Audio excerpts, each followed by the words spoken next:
Councilmember Wynn, if you'll come up to the dais, we'll begin this meeting. Councilmember Tolleson, meetings called to order.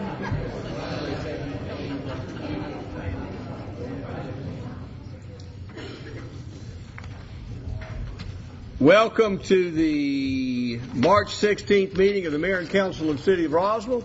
I'd like to invite the Fraser cycling team to come forward and lead us in the pledge. If we'd all stand and face the flag. Luke, bring them up here.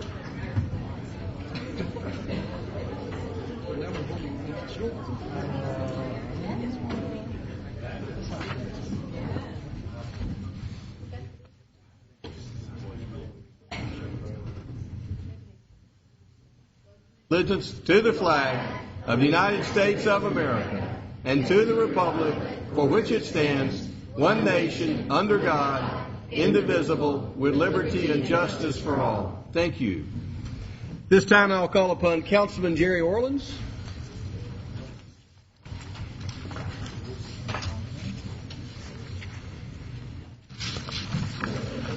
First item on our agenda tonight is a presentation by the Roswell Youth Lacrosse Association. And I'll call Director Joe Glover up to introduce the people involved. Lacrosse is one of our growing sports in town for the children.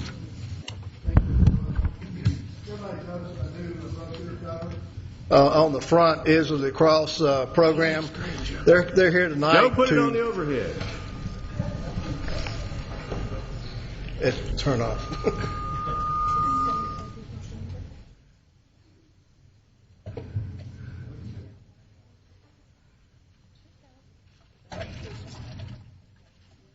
Well, go ahead. Okay.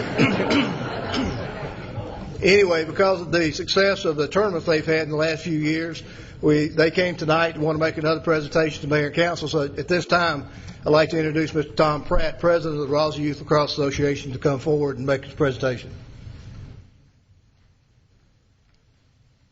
Good evening, Mayor and Council. We were here about this same time last year and extended to all of you an invitation to come to our tournament, which is going to be held in Roswell area parks and the Roswell High School and Sweet Apple Field on May 8th, 9th, and 10th. To come join us and lay the first ball for the face-off or draw of a game of your choice, whichever one you so desire. Some of you were there last year. Councilman Orland certainly spent some time with us and was greatly appreciated. In each bag is an invitation, a ball, and a letter that we gave to each of the parents of the participants this year, which describes the Positive Coaching Alliance and what we're trying to do for kids. So we'd like to leave these and invite you all to come join us. We look forward to it. I've got my old lacrosse stick. I think it's the letter's worn out, and I don't know if it's functional anymore, but I'll try to bring it. Well, give it to us 2 days ahead. We'll get it restrung for you. I left it out in the rain, though, so it's not quite the right shape anymore. Thank you. Let's have Jerry, anything you want to add to that? No. It was a great event last year. There's a lot of people who came into town for it, and we appreciate what they're doing to help grow the sport.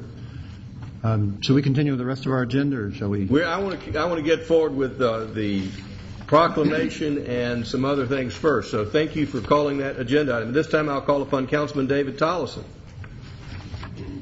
Thank you, Mayor. I was just saying to Stu Mooring that I've got really the great agenda items tonight, and it's wonderful to be able to recognize a friend and a real leader in our community in every way. Commissioner Lynn Riley from Fulton County really led the way in a grant to help keep Roswell beautiful, re-tree a lot of our city.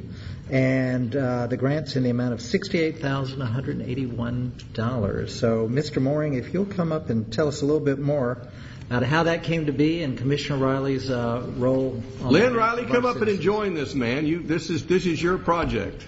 We appreciate it. Let's have a hand for Lynn Riley.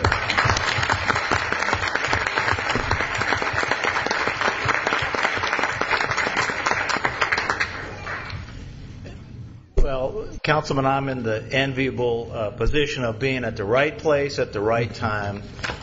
In the environmental department, you know that our program manager, Janet Liberman, is the executive secretary of Keep Roswell Beautiful, director, excuse me. And as a consequence, was able to work with Commissioner Riley and to provide a grant that will help us to reforest Roswell and provide some beautification. And Janet can tell you a little bit more about how it came to pass, but it was all from the beneficence of Commissioner Lynn Riley. That's right. I guess about 6 or 7 months ago, I received a call from Commissioner Riley, and she said, "I've got some money. Could you use them?" And I said, "Oh, yeah." Actually, it was probably almost a year ago because the wind shear had just come through Roswell Area Park, and we'd lost about 500 trees, as you know.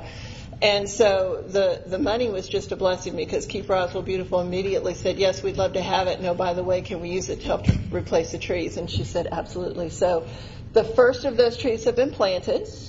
There is a plan, Jeff, we do have conceptual drawings to show you of where the trees are going to be. And just, thank you again for trusting us with the funds and for allowing us to help out the Recreation and Parks Department in this way.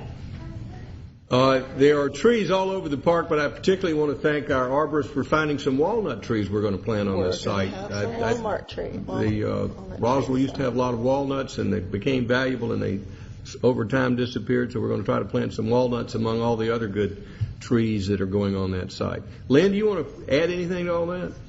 A couple of things I'd like to add. I was saying to my husband tonight before I came over here that I felt kind of strange coming to get acknowledgement for giving back people their own money. This is, this is a grant of Fulton County money that all of you pay into the coffers, and I'm just really thrilled that it was able to get back to Roswell. But more so, I really also feel kind of awkward taking any kind of credit for this because really it was one of your citizens, Deborah Ewing, that saw the need and was the one that brought it to my attention that this was the right place to be putting Fulton County dollars. And in acknowledgement of Deborah's service, I just wanted to make an announcement that some of you heard last week. She retired from my service last June, and I missed her so much. She's coming back on a part-time basis to continue to serve both Roswell as she serves for you folks and as a part of the District 3 team to keep looking for good ways we can partner with Roswell. But I'm grateful to be here tonight on her behalf too, and just happy to bring our money back to North Fulton. Well, we appreciate that. We know that without your help it wouldn't have happened, so let's have a hand for Lynn Riley. She's doing a great job.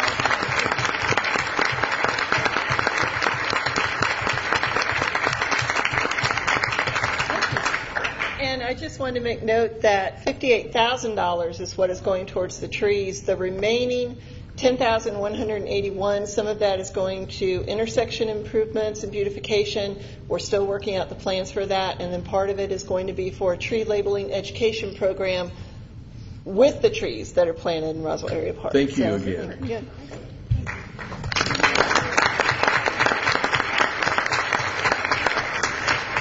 You want me to keep going? Stu, I think you have a presentation. Yes, sir, Mr. Mayor. Once again, of a gift. Once again, Keep Roswell Beautiful has been the recipient of a gift, and want to make effective use of that within the city of Roswell. I talked with Frank Hasty, the chairman, about it. He felt that I was not going to be very effective at doing any trimming, and we kind of agreed that maybe Rec and Parks Department was the appropriate place to receive the gifts that we received from Troy Build. So Frank is here and is ready for tomorrow. So Frank, if you would like to make the presentation.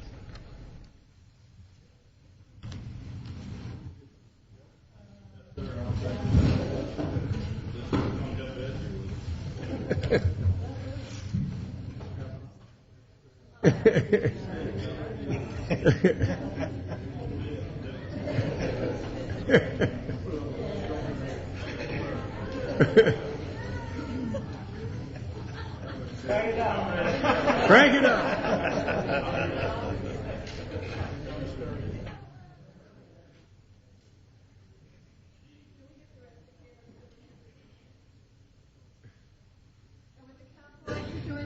Absolutely. Come on, let's get her. But do we have any gas in it? Can we crank it up?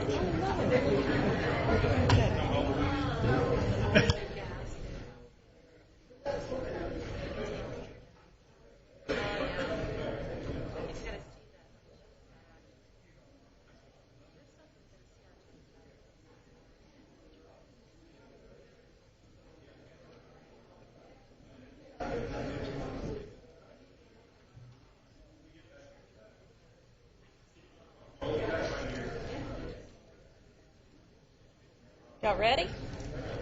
Okay. 1, 2, 3. Let me take a couple. All right, got it.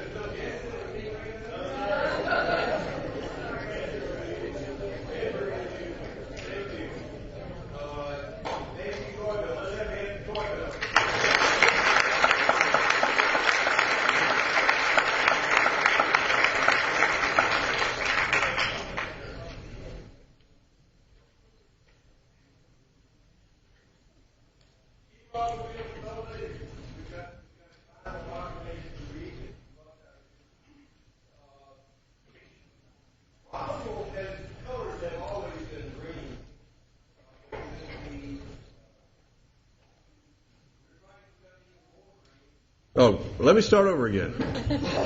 Y'all heard me though. Roswell's always been green, but there's a real effort to become even more green. Councilman Eichelhart has a green committee, green ribbon committee, which he's leading.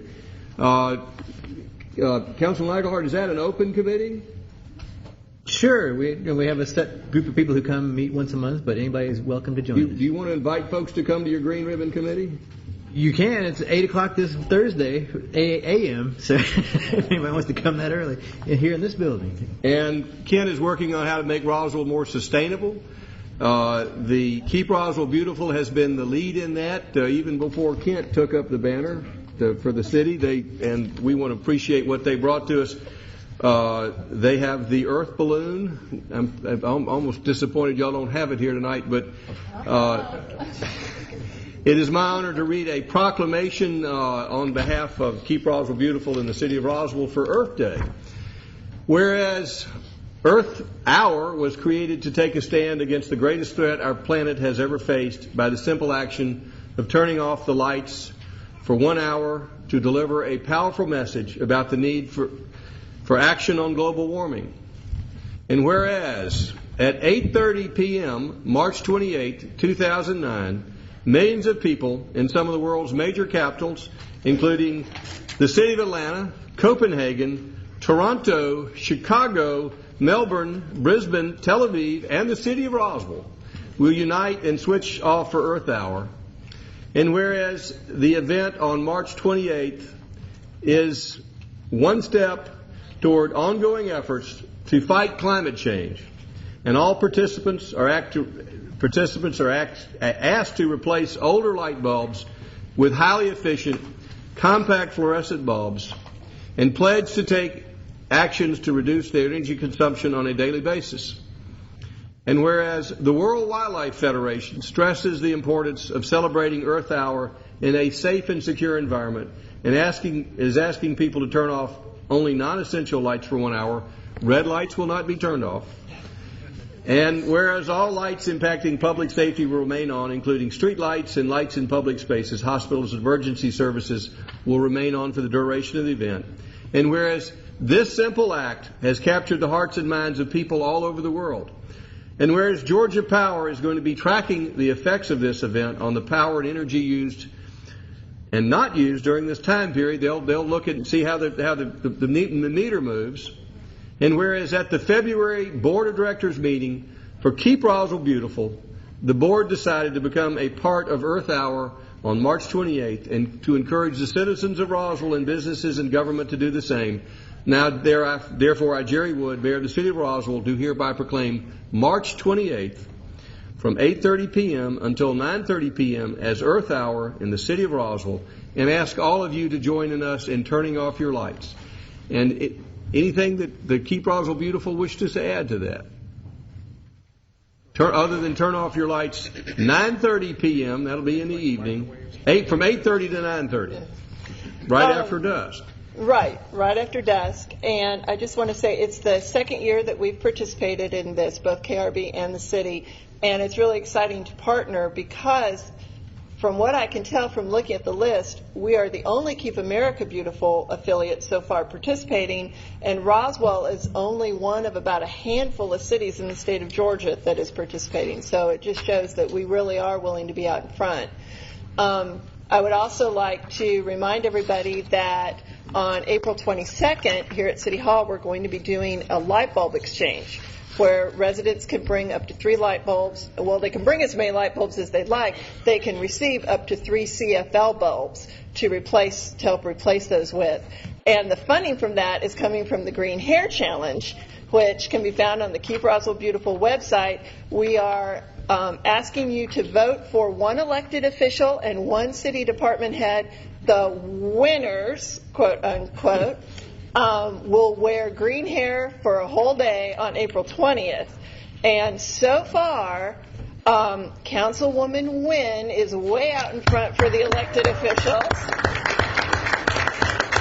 And City Administrator Kay Love is way out in front for the department heads. So it should be fun. Don't forget to go on the KRB website, keeproswellbeautiful.org, and vote. It's only $1 a vote. And again, if folks want to trade in their incandescent bulbs for fluorescent bulbs, when and where would that be? April 22nd here at City Hall from 3 until 7. I'll be here with my old bulbs. Okay. Thank you. Let's have a hand for Keep Roswell Beautiful. They're doing a great job.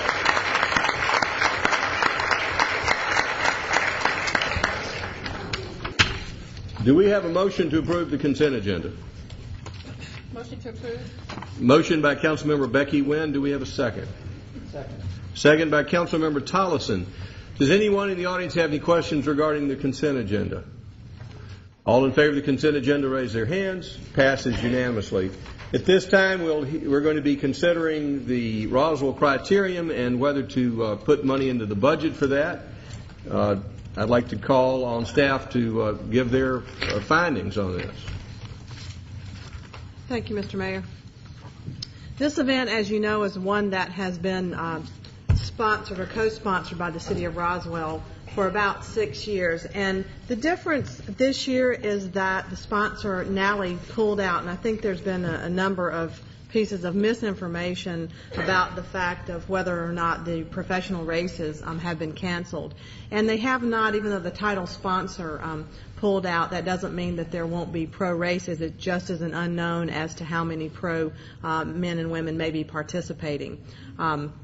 So the purse amount is different. That does not impact the cost for the City of Roswell. One of the things that we did this year was dedicate $50,000 in the approved budget for special events. That's any special event of which this falls in that category. We began taking a look at the amounts that we spent last year, and with the events that have already been funded this year, we only had about $18,000 for the city to contribute toward this event out of the special events category. Last year we spent about $47,958 on the event. Staff got together with the other entities that are involved in this race and pared it down, reduced the scope, took a look at how we could utilize our city staff in different ways to try to mitigate the amount of overtime. The cost to the City of Roswell, particularly there are some hard and soft costs, and the direct costs are mainly in overtime for the Departments of Recreation and Parks, Police, Fire, and Transportation. So the scaled down event estimated costs are about $29,929, or just roughly $30,000 is an easier number to discuss. We have $18,000 out of special events. That leaves $12,000 to be funded, or an unfunded amount that could come from other sources. That would be up to this council to determine where that might come from. As we discussed this in committee, the staff was asked to take a look at the economic impact that this event has on the city of Roswell. And there have been a variety of emails going back and forth. And one of the things that has been difficult for staff is to determine exactly how that impacts Roswell, because the area is impacted in that some people who may come and stay overnight aren't necessarily staying in the city of Roswell hotel. They may stay in a neighboring city, which that still has an economic impact for our area here in North Fulton. We have heard numbers anywhere from the high of 10,000 attendees down to 2,500 attendees. Staff got together and determined that 4,000 was a generous number of attendance to guesstimate. With this event being different, because it not being on the national calendar this year, we don't have a crystal ball. That's a best guess, so this is a stab in the dark at best as it relates to that, with about 450 racers participating. So that is our guess. That impact would be about $173,900 if we take a look at the people that stay overnight and the people we call day trippers, those that come and hang out for the event and enjoy it and spend dollars here in the city of Roswell. And that's all the general information I have. I'm happy to answer specific questions. Does the council have any questions for staff? Councilman Eichelhart. Just a few questions on that cost element that we set up the special events fund to try and make sure that we account for all costs, including even the soft cost of extra time. But how much of that $30,000 is actually a hard cost of real overtime dollars that be paid to staff or whatever those real would be versus a soft cost where it's done during a regular work day anyway? That is a cost, but it may not literally be a dollar figure we're paying out. Have we broken that out, or is that what that dollar figure is? It is. Mr. Glover, your estimate, that $10,000, is that all OT?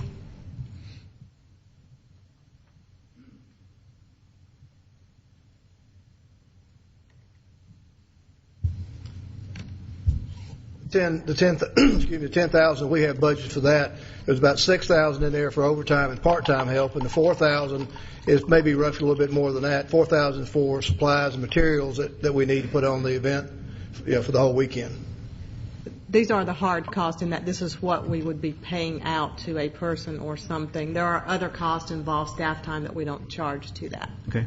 And then related to that, is there any chance that some of those costs that are personnel time for either setup or obviously not supplies, but helping people cross the streets, setting up the fences, putting the hay bales back in place after a wreck, all those kind of things that could potentially be handled by volunteers as opposed to staff that's paid for through overtime? I think some of it outside of the public safety arena, obviously that's volunteers couldn't be used, but for recreation and parks, they have the biggest task, and so I'd let Mr. Glover speak to that. I think the issue would be having the commitment of the volunteers and being able to count on those people to deal with it. Joe, what tasks could volunteers assist with? I think the biggest challenge for us is to try to get the road open as soon as possible after the race is over, have it ready for Monday morning for normal commuter traffic.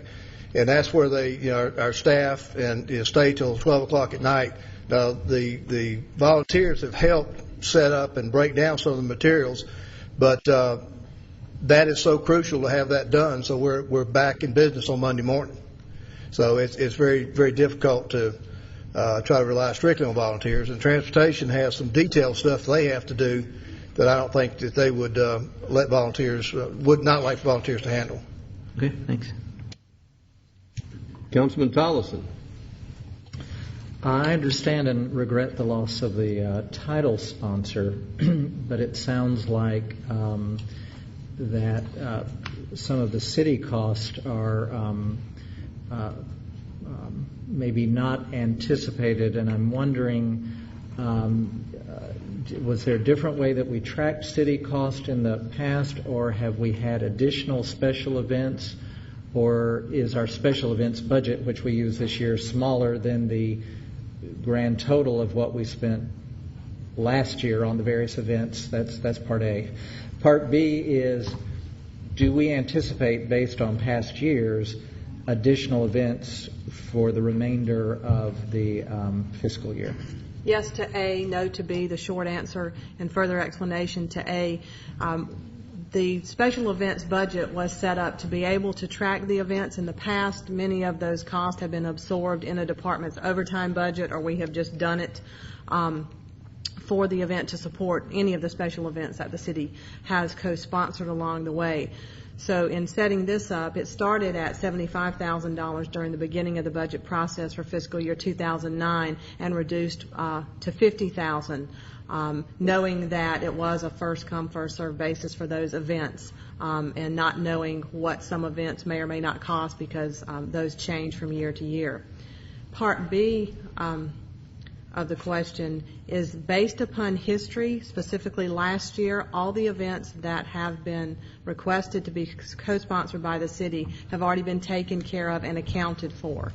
So that $18,000 that is available in the special events budget, staff is comfortable that there wouldn't be other events asked for. There's a small amount of contingency that we held back to take care of maybe a small event that comes up or some of the other events that are already in the hopper, because these are estimates when they turn them in and some of the events haven't occurred yet, so we will finalize that, but we are comfortable with that number being available and us having taken care of anything that might come along as a request. So if we were able to find an additional approximately $12,000 from various sponsors, I know that when people wrote me, I said, would your company be involved?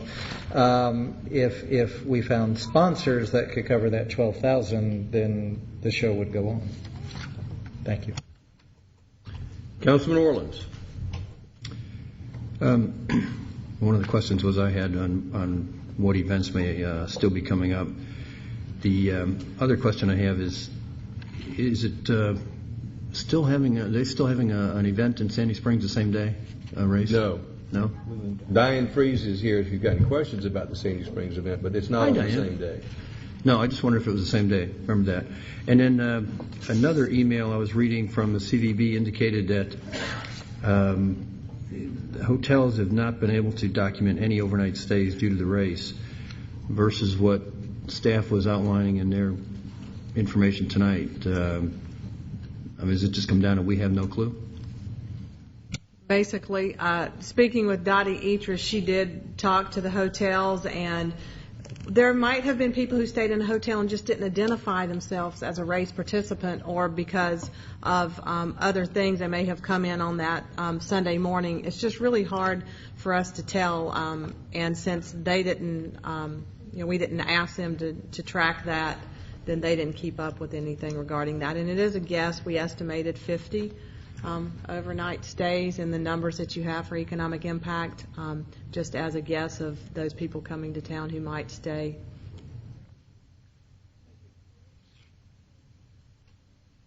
Yes, Mr. DiPolito, Councilman DiPolito. Thank you, Mr. Mayor.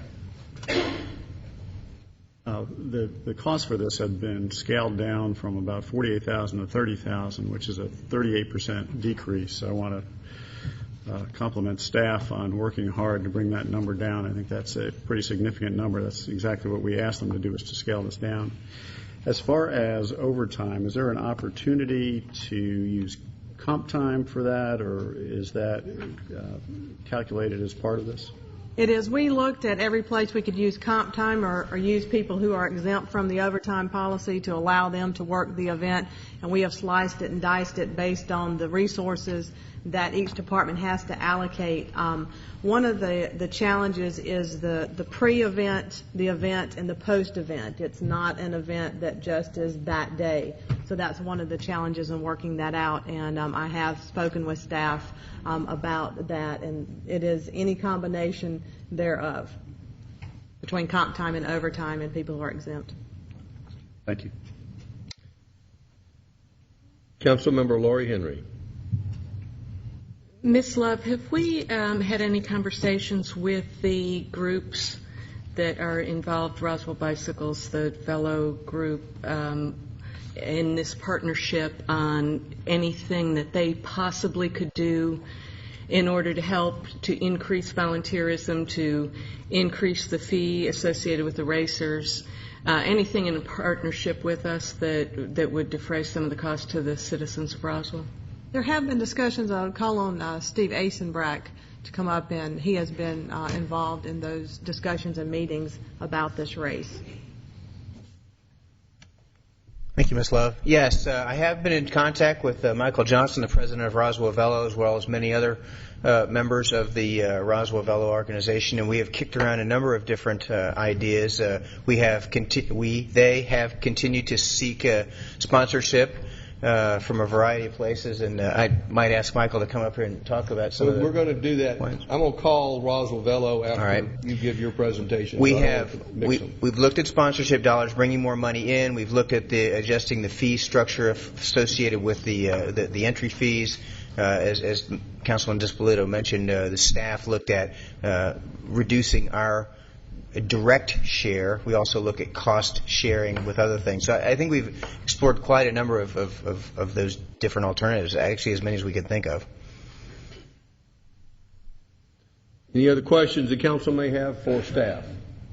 Councilmember Orleans.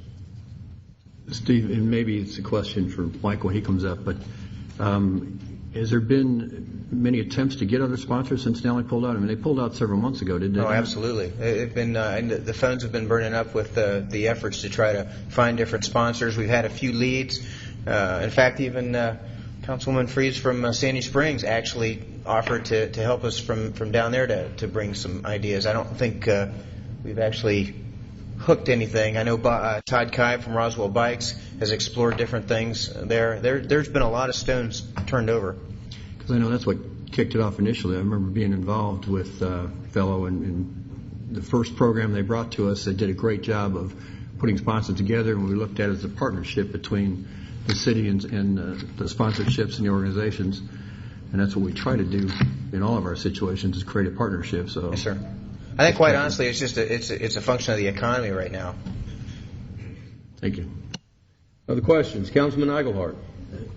Back to the special events budget, I guess my question is for whomever on staff, but we knew that this cost, and from what he just asked, that the operations part that the city would pay for would be the same regardless of whether there's a sponsor or not, generally. Of course, we're wanting to cut that back now. But as our special events budget went forward, we knew that cost was coming, and I guess there's some question, would this happen? I think everybody's always thought this would happen, so it's always been on our calendar. It's something that's always should be planned for. And how did we get to the point where all of a sudden we're not sure where the money's coming from? Because, again, we've known for a long time what this dollar figure would be, and it would have to come out of the city. And why weren't we told when we hit $30,000 left in our special events budget, hey, you got to save that for the race, for the bike race, because maybe we should have all been looking at our calendars, but that's part of the way the system was supposed to work. So I'm confused as to why that happened that way. I think it's probably a change in the process, and certainly ultimately it's my responsibility as to why that happened, but we bring to the committee, we changed our guidelines for special events permitting and approval, and that comes to committee, and there were dollar thresholds established for schools and not-for-profits, and it was established on a first-come, first-served basis. I think that in looking at the budget last year, that $75,000 was a better indicator of what had been spent in the past, and during the budget process, that was changed. Changed to $50,000 as the city's commitment to special events. It didn't mean that at any time we couldn't amend that budget as we do other budgets during the year. I did not bring to the council at that time a listing of all the special events that we had in the past because it was my understanding it would be on a first-come, first-served basis, so we should have put a placeholder in at that time and the decision made as to whether the city would sponsor it. There has not been a special event permit request turned in way in advance. Typically, event coordinators will do that a couple of months ahead. So that is how we got to where we are now. Okay. Then a follow on that, I think the point here is not that whether or not the race will go forward or not, and whether we would cancel it or not, because we've always supported this race. We're now a little over a month away. which changed, but that was coming along, so we've always known it was there. There's never really been a discussion of canceling it, and I'm not sure how the word or why the word went out that we were going to cancel it, although I might have some idea where that might have come from. But I don't think we're here to cancel this race, and so I hope when we hear from the public, which we're going to in a minute, you're more than welcome to say whatever you'd like, but I don't think anybody up here wants to cancel the race, so I don't think we need to really talk about the value of the race, because that's something we all agree on, and I think we all support it. The idea is, how do we get through to pay for it and make sure that we can make it happen? And we've always supported cycling on a number of things and put a lot of money towards it. So, again, say what you like, and more power to you, but you don't need to convince us that this is a good thing. The question is, paying for it at this point in the situation we are budget-wise. But again, we should have known a couple months ago that this needed to come out of that bottom line, and we wouldn't even be dealing with that right now. So when we hear from the public, again, you're more than welcome to say what you like, but we support the race. There's really not a discussion of canceling it. It's more, how do we find that money now to make it happen? Any other questions? Councilmember Lori Henry. I just wanted to confirm on the record that the city tax dollars going toward the promotion and the execution of this event is strictly that. It confirmed for me that our tax dollars do not go toward prize money. That is created from the fees. That's correct. Correct. Yes. And so the city is sponsoring the event. I just wanted to clarify that, as you were talking about looking for folks to promote this, that the city is not in a position to be funding the prize money. That's correct. Thank you. Any other questions for staff? We have, the city in the past had partnered with Roswell Velo and Bike Roswell. We've invited Roswell Velo and Bike Roswell to make a presentation tonight. And so we'll first call Roswell Velo.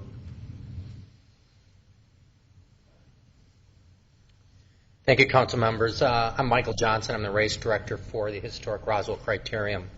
The first thing I want to do is just thank everybody for the 7 years of support of the event.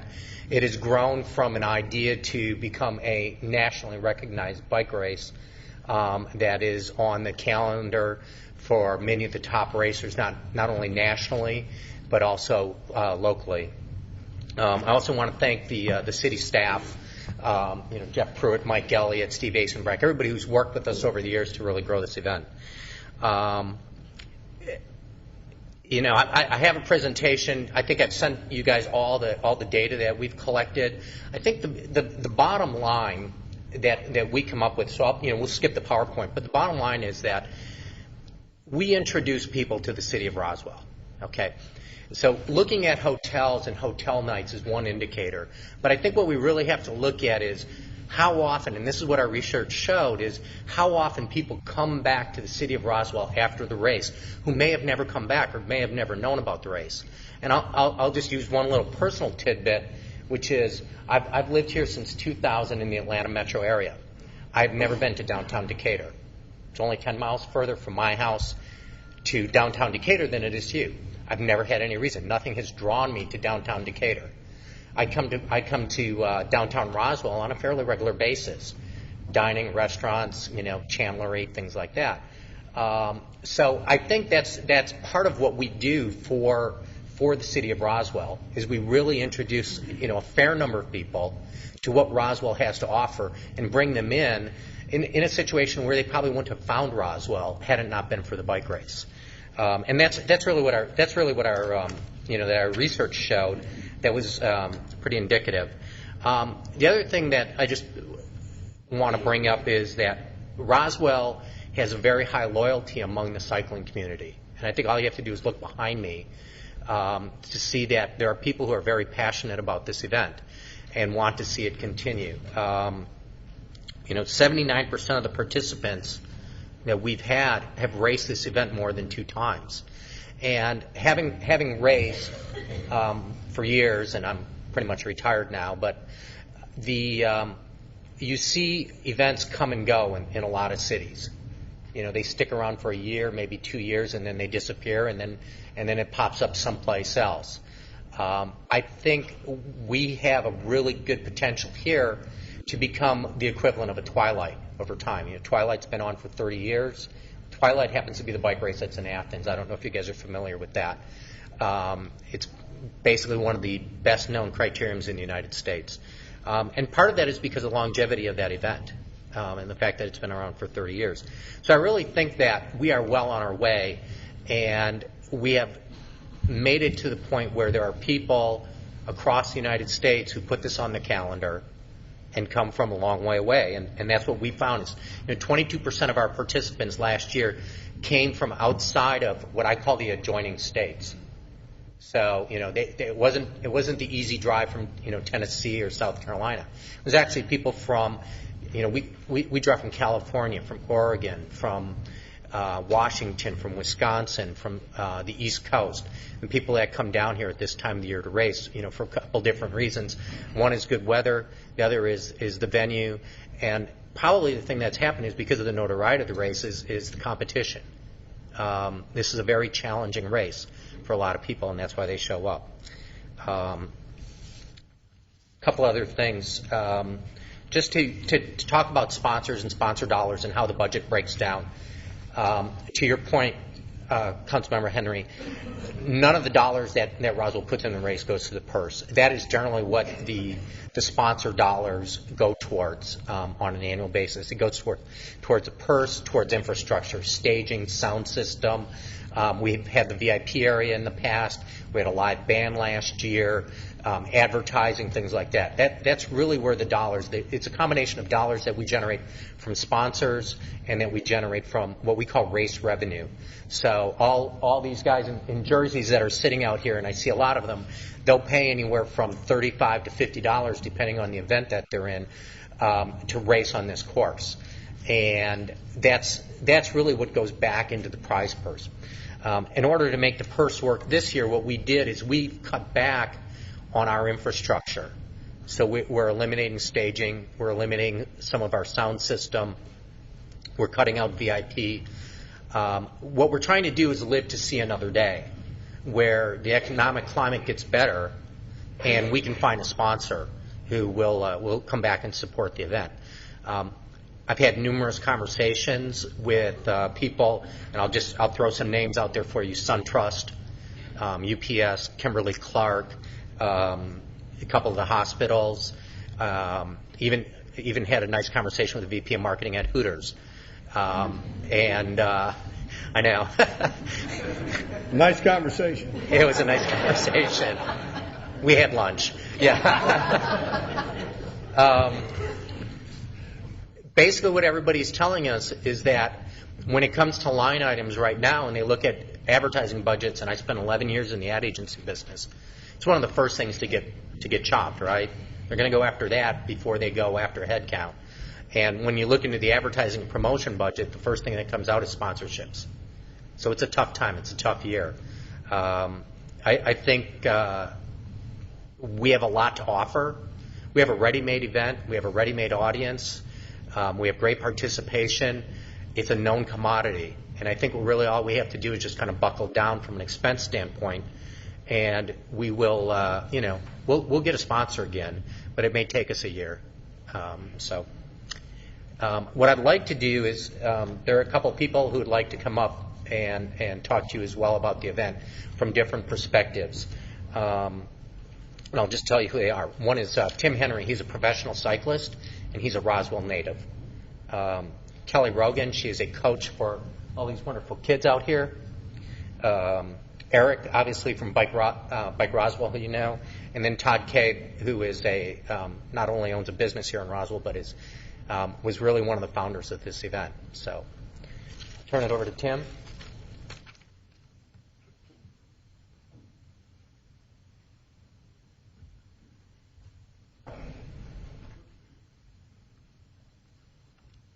Hello, my name is Timothy Henry, as MJ introduced. I'm a professional cyclist and a Roswell native. I've been a professional for 5 years, and 3 of those years were with Georgia's hometown pro team you may have heard of, Jittery Joe's, which actually is one of the teams that's had to make a step back this year with the economy the way it is. I've competed in the Roswell race every year since it started. It's always been a great event. I've always enjoyed it. And I'm really here just to give you an idea of what the race is like from a rider's perspective. First off, it's a great atmosphere. There's huge community support. The city of Roswell is always been a good sponsor of the race. It's a beautiful area. The crowds are very much a draw in itself to riders. It's always more exciting. We're adrenaline junkies. We love to see people cheering us on. It's just part of the excitement. It's also a great organization. MJ has done a great job of putting everything together and making it work well. The race actually runs on time, which is a very rare thing in the cycling community. It's one of the biggest races in the Southeast. The race has actually put Roswell on the map, and I can proudly tell my fellow cyclists that I am from Roswell, and they know exactly what I'm talking about. That's really a pretty neat thing for me. Also, the course itself is very safe. They put fencing all the way around the course, which can make it a little bit difficult to get across the course if you're a pedestrian, but while you're racing, it's very nice to know that a child isn't going to run out in front of you. And to emphasize the safety a little bit more, cycling is an inherently dangerous sport, so anytime that organizers can go out of their way to make the course safer, that's going to draw racers in and bring money back into the community. Safety means a lot to professionals and amateurs alike. It doesn't matter. Everybody that does the race is going to look at it from a safety standpoint as to whether they want to pay the entry fee to come and do the race. With the economy the way it is right now, many races on the national calendar are getting canceled. There's been several races that I was planning on doing that I've had to rework my schedule because they're not going to be around because they lost sponsors as well. But I can tell you it would be a great loss to the local community and the cycling community both if the Roswell race was not around. That's all I have. Thank you very much. Thank you.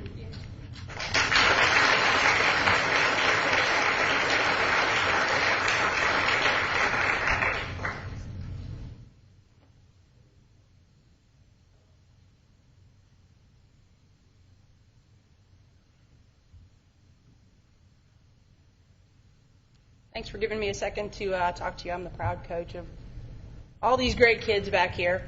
And the big thing I'd like to stress to you is 4 years ago when we started the program we didn't have a lot of kids, but what we didn't have was we didn't have a place to race. You couldn't find races for kids who were 10 to 14 where they didn't have to race with the 18-year-olds. Roswell was the first race that did that. They were the first ones that opened up their doors and said, hey, we'll put on an event for your younger kids to race so that they could race in an environment where they could have success and be safe, like Tim was talking about.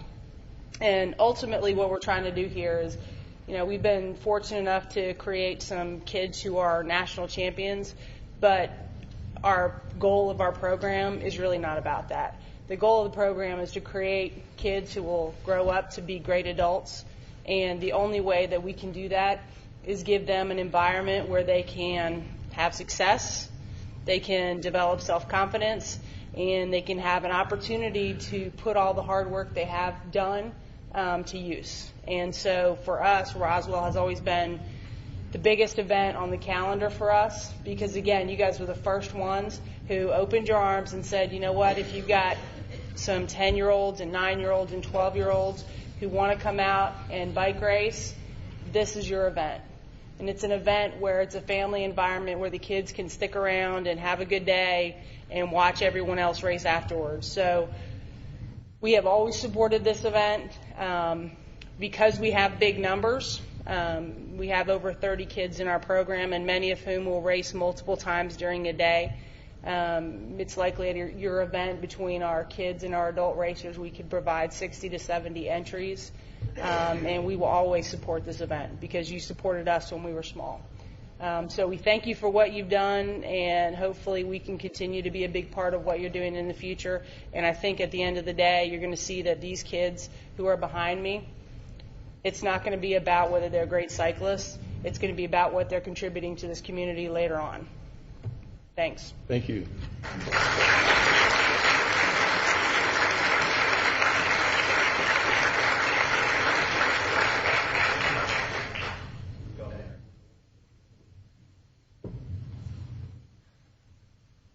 Thank you, Council. Thank you, Mayor. It's a pleasure to be here.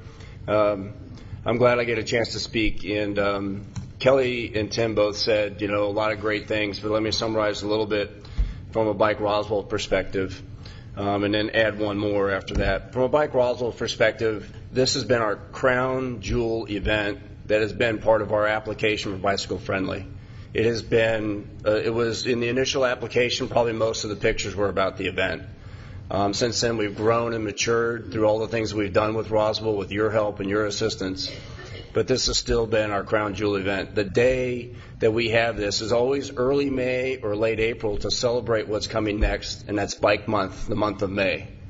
So we use this event as a celebration, a family celebration. We have the mayor's ride in the morning with all the families that participate, and then we have everybody gets to stick around and watch the race, and it brings the whole community together. Some of my friends that came tonight aren't even cyclists. They came to support this because they can't believe that anybody would consider eliminating a family event from a family community such as Roswell. So the event itself, you know, we hope that you will consider increasing your budget, doing whatever you can to make sure that the event is funded and moves forward.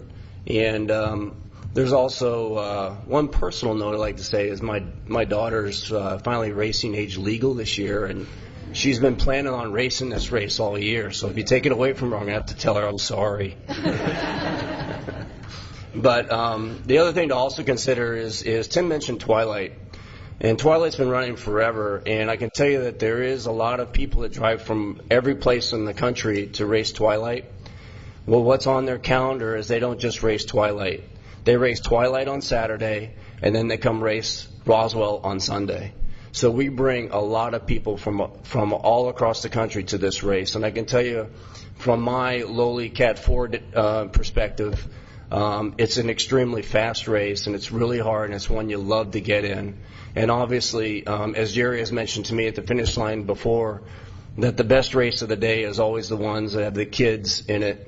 And I can tell you that we have a lot of kids here in Roswell that ride, and a lot of people who come here to ride. And I think that, you know, all I can do is I can ask for hopefully one of you to make a motion to fund this race, and hopefully we can get a second and a vote tonight, and we can move forward, and we can all work feverishly to make it happen. And I can tell you, Bike Roswell volunteers will help put the chairs away, put the chairs out, and break down the fencing if we need to. We don't have a problem spending time. So thank you very much. Thank you.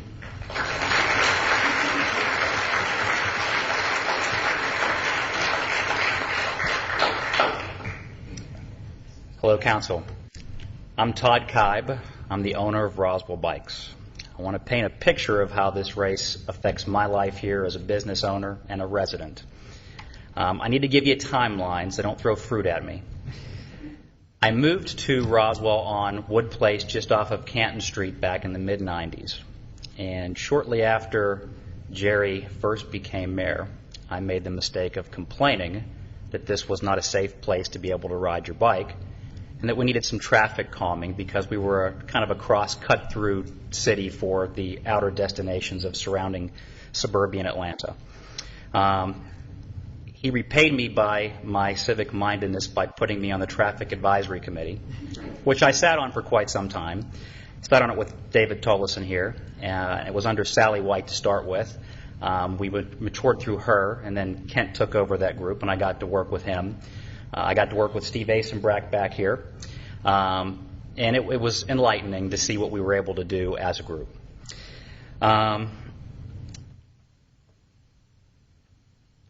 I was on the founding board of Bike Roswell, which Eric just spoke about. We started that group off in 2005. Through a tremendous amount of hard work through that group, City Council's help, and I can't commend the Roswell Department of Transportation enough.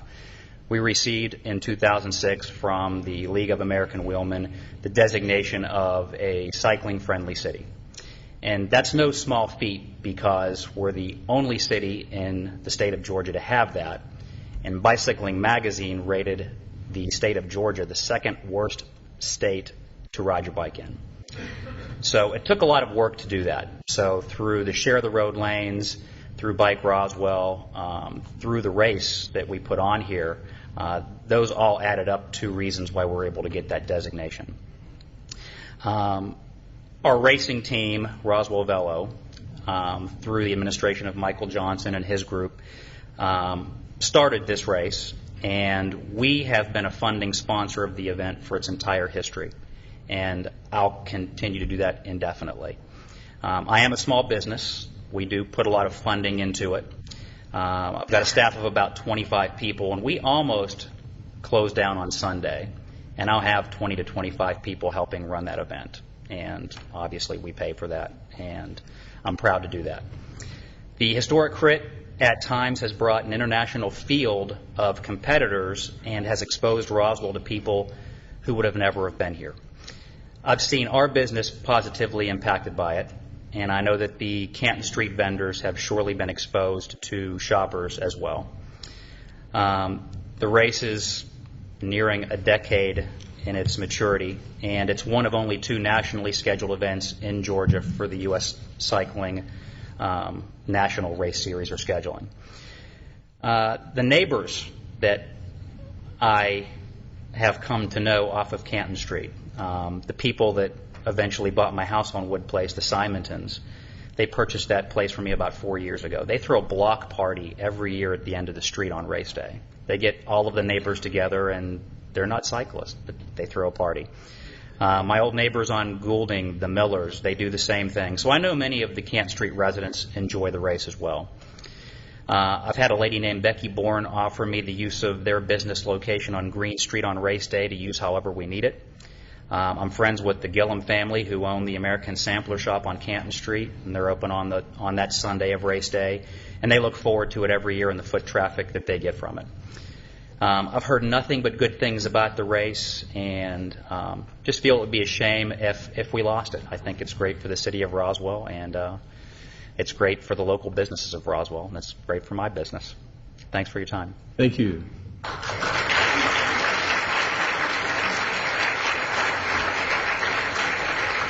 Mr. Johnson, does that complete your presentation? If there is, I don't want to call upon more cyclists to say the same thing, because we've got a good presentation from the cyclists. But if there are other folks here tonight who have any questions or comments, this is your time to be heard before we entertain a motion. Yes, sir, you may come forward.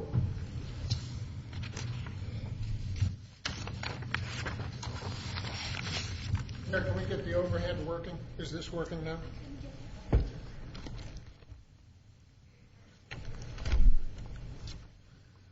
Lee Fleck, Martin's Landing. The question I have primarily deals with, is it working now? Well, I'll just hold it up for y'all to see, since the overhead's not. You got it? Great. Thank you. It's not on our screen. Yeah, you want to zoom it in? Coming up. Okay. You want to get it in for me? Oh, that's good enough. That's good. That's good enough for what I'm going to say. I had the opportunity to go to the website last night because cycling is certainly not my forte. And I want to say that for those in the audience, I'm a staunch supporter of youth recreation. Been involved as a coach, referee for 20 years. I fully support things for youth. And that being said, I kind of take exception to what's being said about NALI not being a sponsor. And while they're probably not funding it, and I certainly respect those sponsors that are so noted, because when I went to the website, it's quite different. As a matter of fact, on one of the pages, can't really say that, but it comes right out, and it calls it the NALI Historic Roswell Criterion. That's dated April 28th, and it comes out and specifically says that they announced on that day that NALI Historic Roswell Criterion was sponsoring some funding for professional bike riders. As you go further into the website, you'll see that NALI is further sponsoring, and I'll read to those who can't see it, but it says the NALI Roswell dealers have come up with some special VIP pricing, and it goes down to if you bring in your logo, your number, that you'll get money off to the purchase of a car. Now, the way I read this is that Nally's taking some advantage from not being a sponsor, and it's being fully promoted by the website. Would you like a response from Roswell Velo, who operates this website? When I finish, I'll be glad to listen to the response. I think my question is... well, if you had a question, I think he could answer it right now. I don't have a question. It's pretty obvious to me what I see on their website. At any rate, in the words of Professor Emirates Radicek, Georgia State University, under no circumstances should public funds be used to sponsor private industry, and I feel that this website is saying something contrary to what was said earlier about Nally not being a sponsor. I see three gentlemen in the back that have brand new T-shirts on that say Nally on the top with the Roswell City Criterium logo under it. So I'm getting missed signals here, and I'd like that clarified. Any other questions?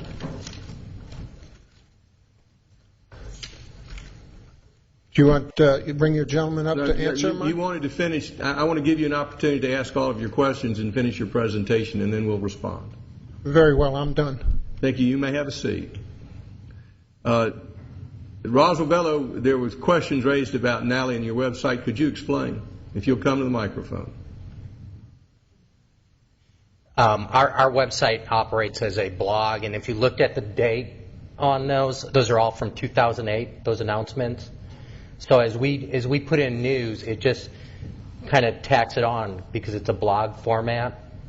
So all that was actually from last year. I guess the question is Nally in any way a sponsor this year? No, sir. Is the race in any way promoting Nally this year? No, sir. Does anybody else in the audience have any questions or comments? I'm not looking for lycra shirted boys. Any other questions or comments? Thank you for your comments. Thank you for coming here tonight. I think there was a request from, we need a decision from this council whether we wish to move forward or not because the time is running short. Councilmember Becky Wynn. Thank you, Mr. Mayor. First of all, I want to thank Bike Roswell and Roswell Velo for also trying to trim down your budget as much as possible. That shows that you're just not here to ask for money, but you're actually trying to partner in on this. Ms. Love, I just want to clarify that this is the first time that we've ever had a line item for special events for this year. That's correct. Okay. And so I'm assuming that we're kind of like on a learning curve because this is something new, and this not having a list of prior special events, which is something that more or less fell through the cracks.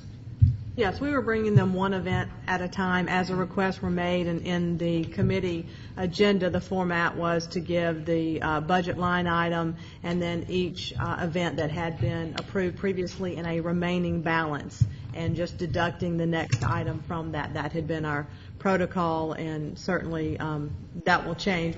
In the future, we will provide estimates of events that have been approved. We did not make an assumption about what would or would not be approved out of this $50,000. Okay, and also when it came to somebody's attention about the criterion, that's when we realized we only had approximately $18,000 left in the special events budget. Correct.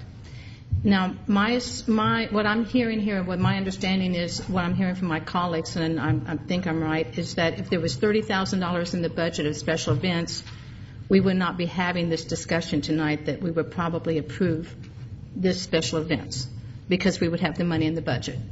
Correct. We would bring the item to you for approval. Okay.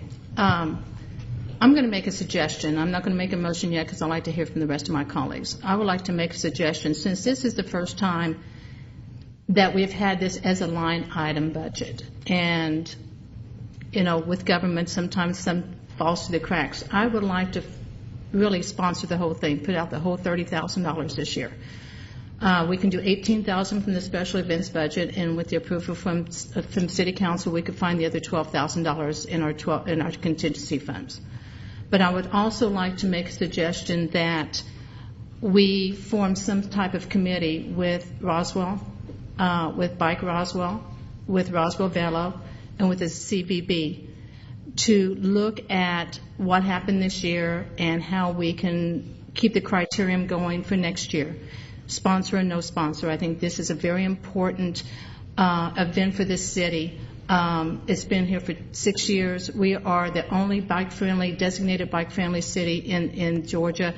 And I wasn't going to tell the mayor this, but I just bought a bicycle.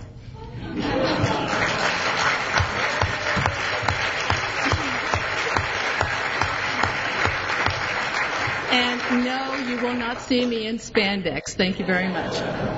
So I am a huge supporter of this. I think it's a great venue, and especially in these economic times, I think this is the time when families can't go down to Destin or to St. Simon's or wherever they want to go, but it's a great Sunday afternoon to bring your kids, bring your family, bring your dogs, and really just enjoy what Roswell is, a small town that we just love to get out and we love to be able to ride, walk, ride our bikes where we want to go. So I am in full support of finding the $30,000 to have this criterion go forward. Thank you.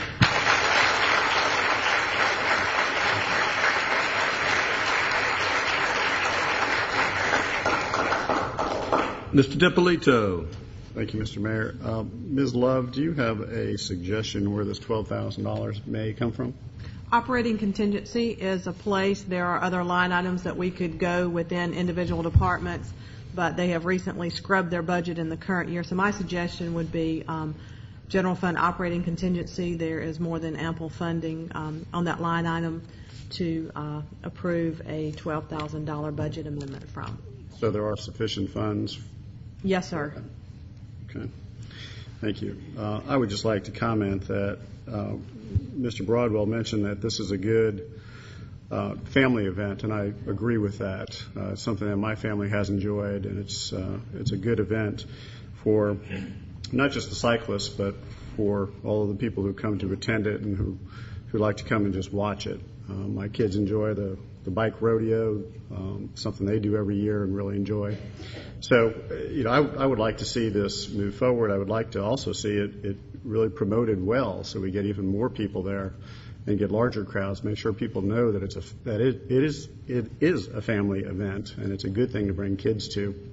And it's not just something for cyclists only. It's something that everybody in Roswell can participate in and really enjoy and have fun at. So I concur that I would like to see this move forward, and since we have funds, I would support that. Councilman Tollison.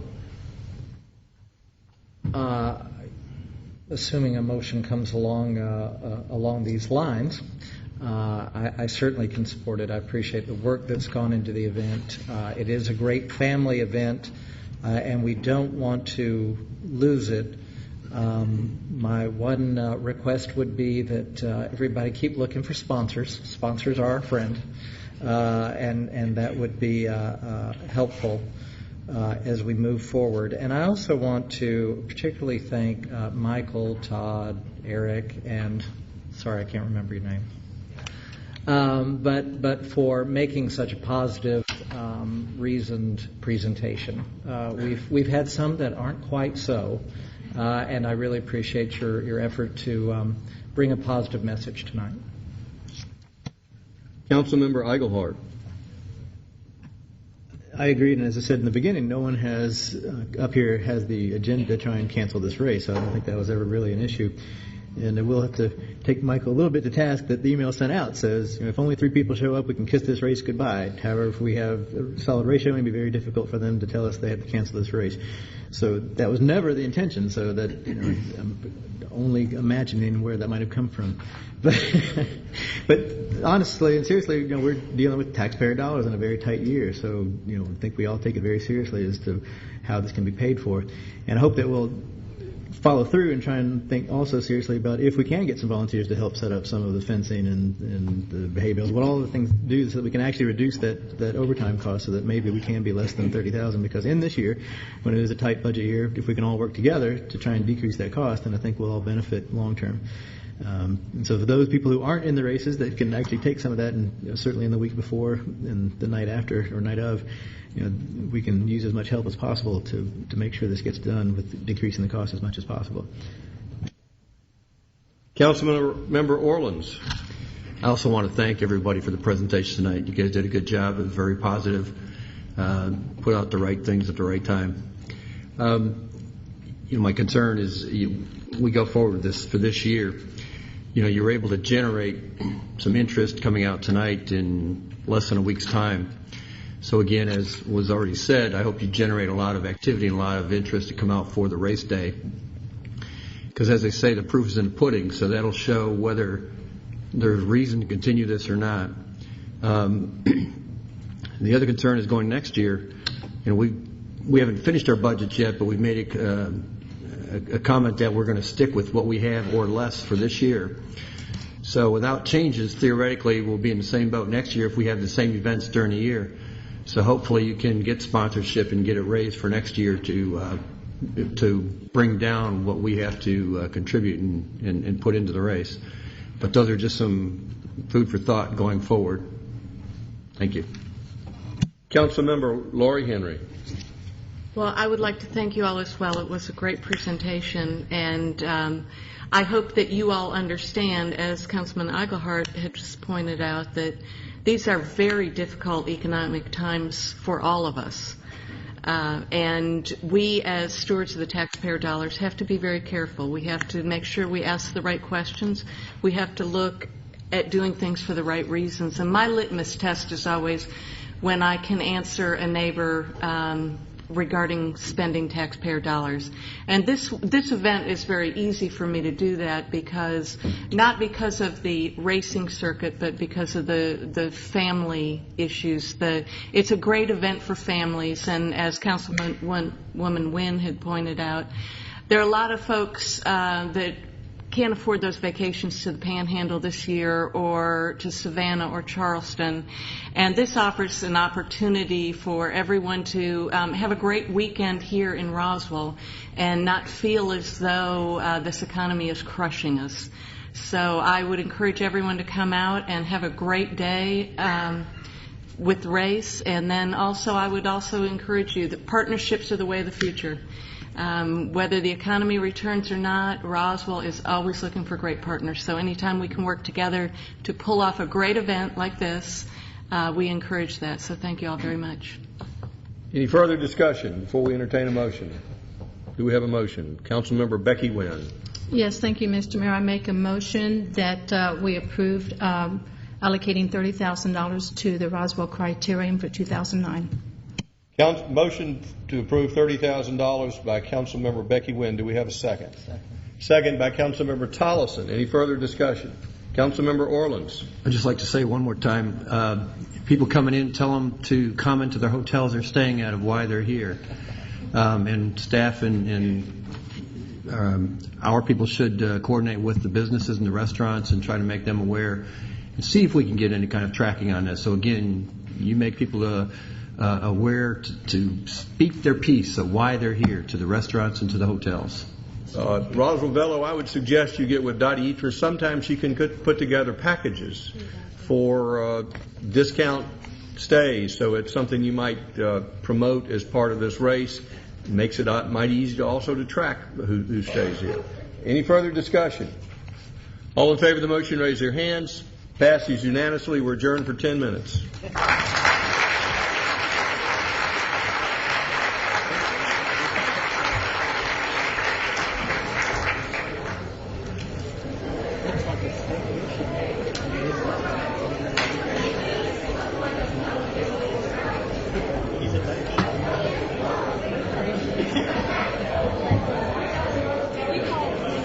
The newspaper outside. David Tollison, wrap it up. Lori and Kent, shake hands, come back. Gary Orleans, it's time to stop working the room and come back to the dais. Rich DiPolito, you can talk to Bill later. He's just staff. He can't publicly vote for you.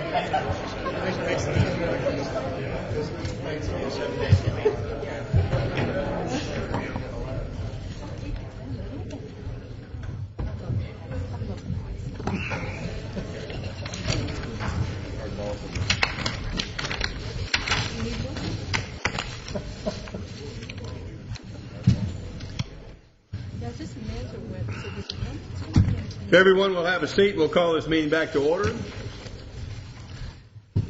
We'll call on Councilman Jerry Orleans to finish his agenda items.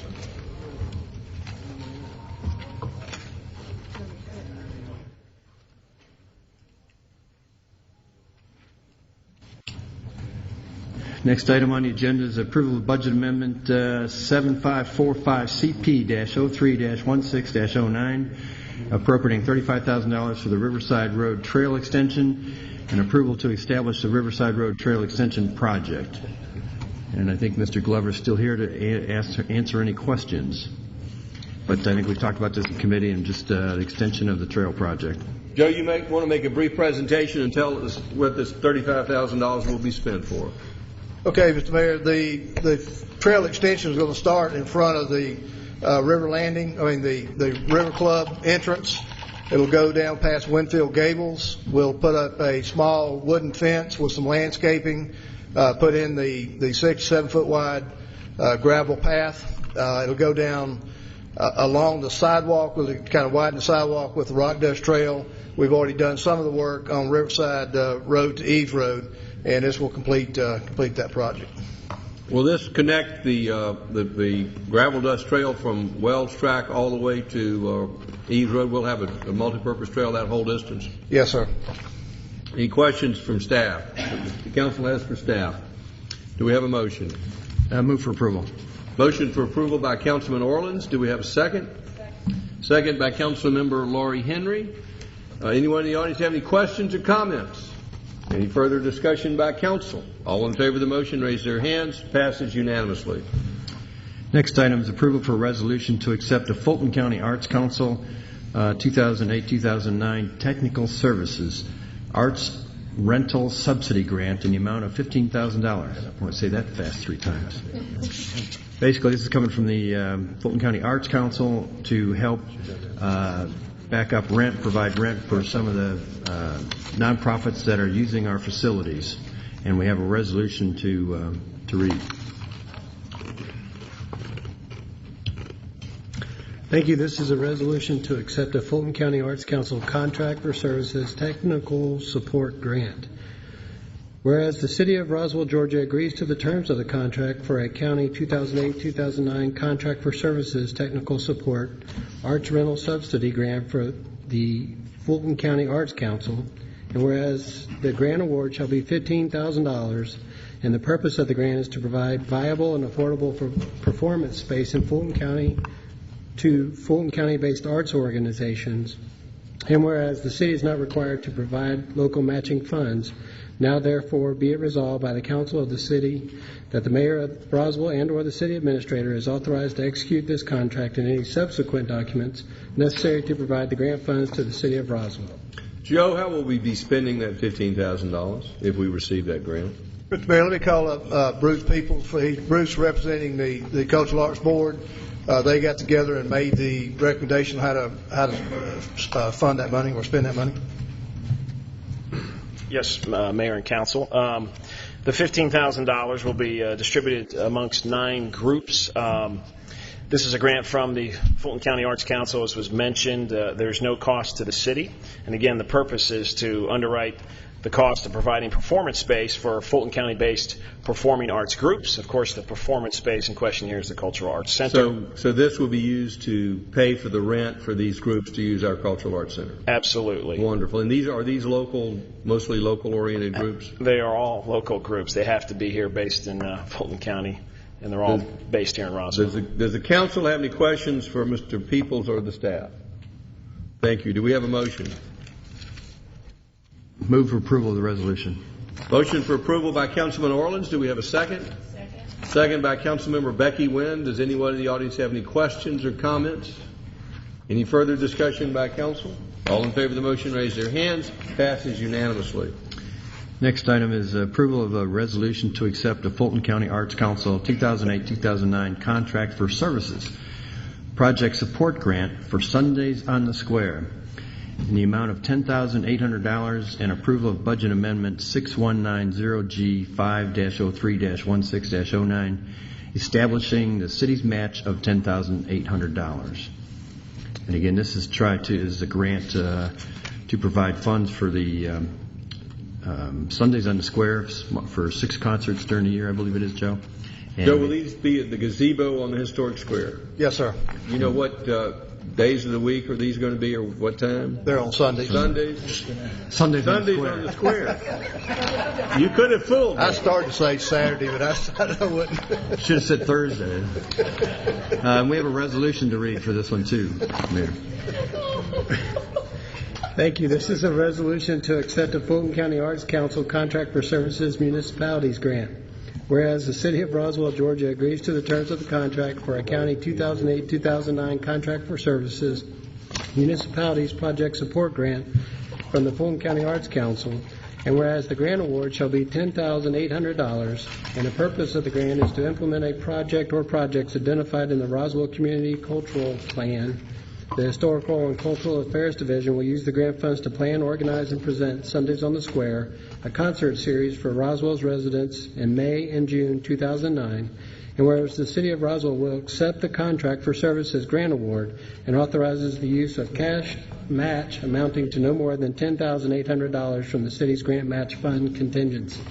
Now therefore be it resolved by the Council of the City that the Mayor of Roswell and or the City Administrator is authorized to execute this contract and any subsequent documents necessary to provide the grant funds to the City of Roswell. Do we have a motion for approval? Move for approval of the resolution. Motion for approval by Councilman Orleans. Do we have a second? Second. Second by Councilmember Eichelhart. Does anyone in the audience have any questions or comments? All in favor of the motion, raise their hands. Question. I'm sorry. You skipped right over me. My question was regarding the total budget for the 6 concerts on the Square. Is the total budget $21,600, or is there funding from other sources as well as the grant? The $21,600. So you're pulling this off for about $3,600 an event? That's great. Morgan does a great job of getting this done. That's great. Thank you. Any further discussion? All in favor of the motion, raise their hands. Passes unanimously. That's all we have for our department this week. We've only been able to get those kind of donations in the last week or so. Thank you. We'll work on next week again. This time we'll call upon Public Safety, Councilmember Lori Henry.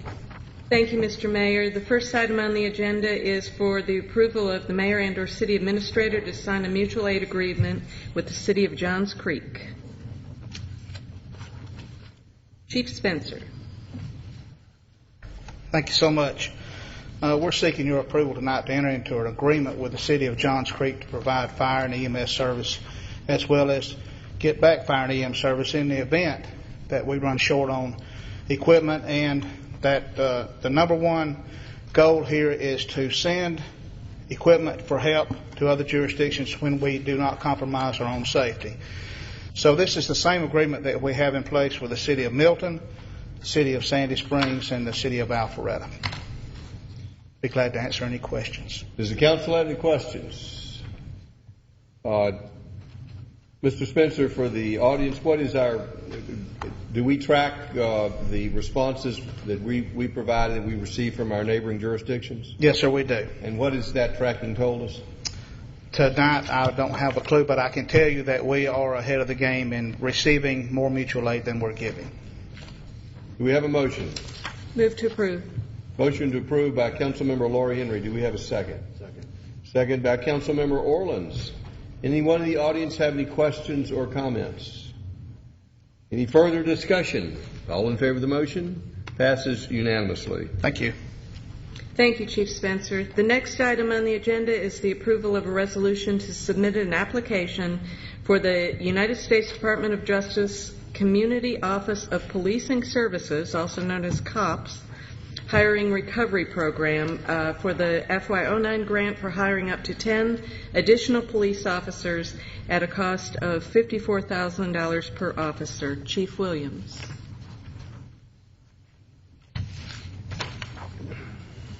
This is a resurrection of a grant that started in the 90s and then died out in the 2001 or so.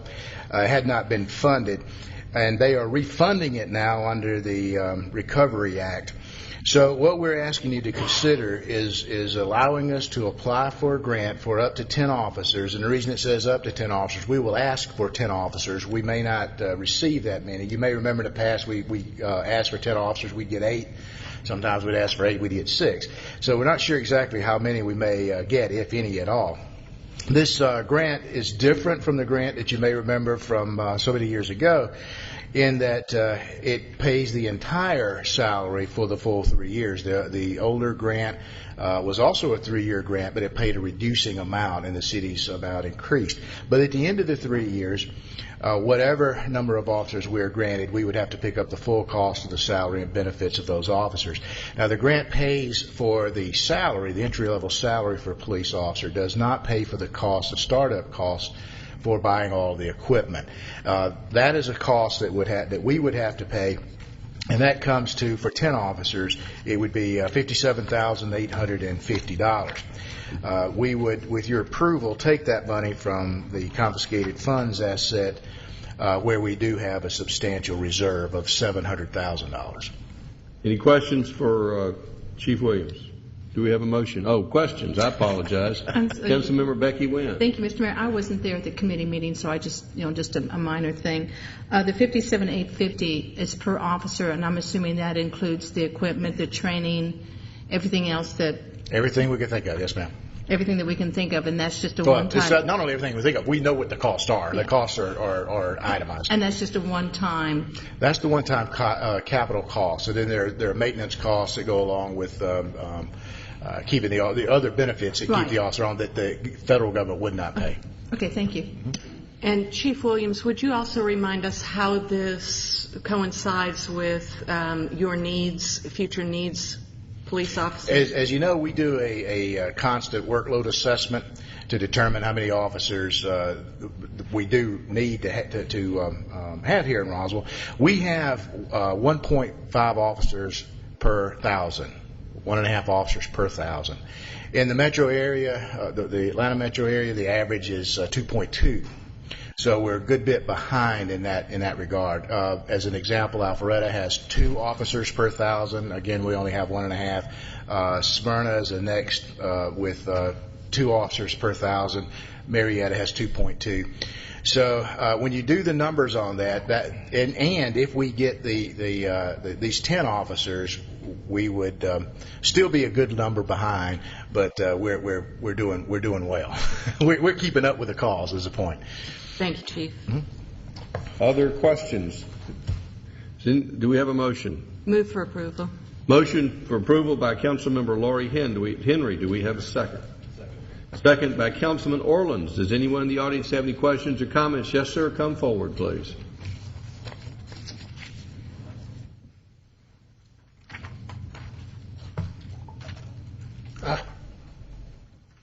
This here is the COPS Hiring and Recovery Program as stated on the federal website, and as the chief relayed to, therefore, any additional costs for higher salaries or benefits for participating individuals hired will be responsible of the grantee agency. I believe that refers to the $58,000 that the chief discussed.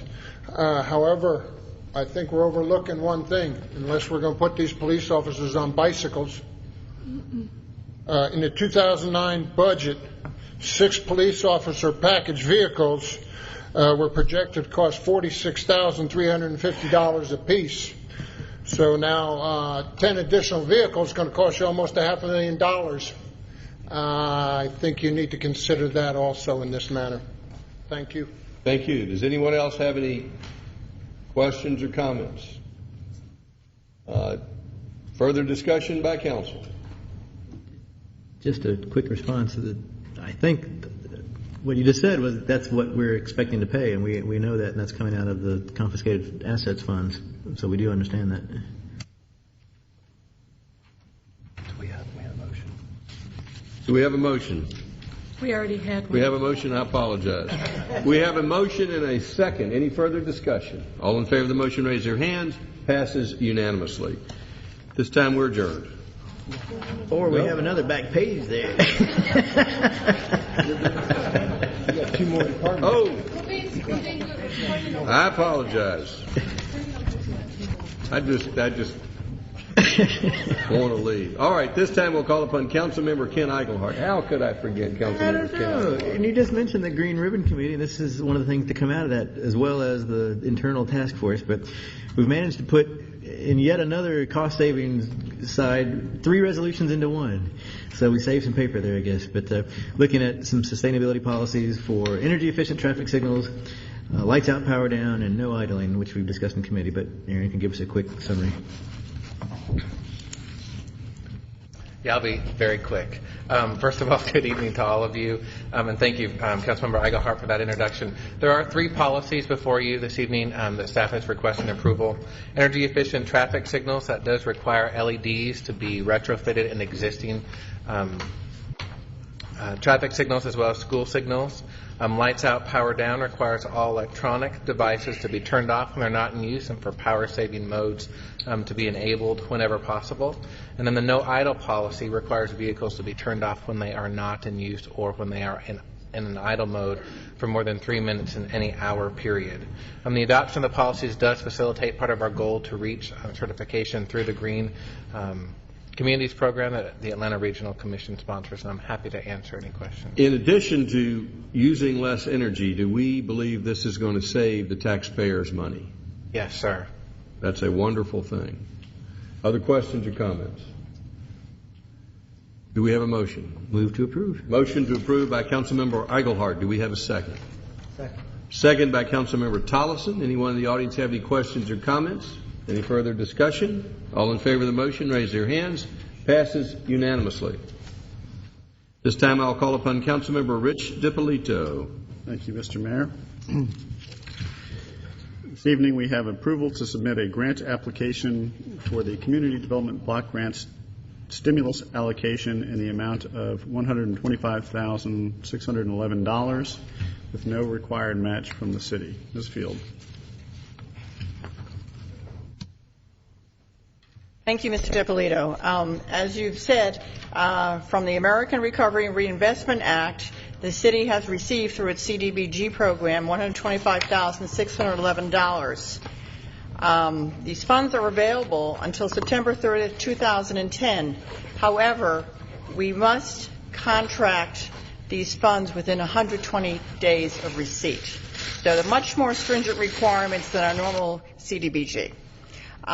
Because of the constraints from Fulton County in terms of their advertising requirements, we had to bring this before you tonight as opposed to going to committee first. So I do apologize somewhat for that, but we do have a time-sensitive issue here.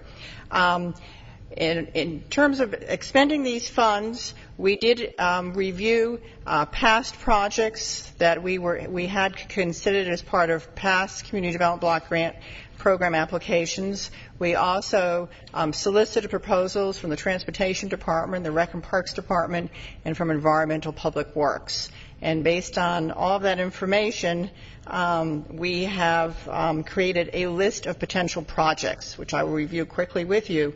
The first 3 are waterline projects, and they are listed in order of priority. The first being the Rocky Creek Lane waterline for estimated cost of $54,400. The second, Shadowwood Court waterline replacement, estimated cost $115,200.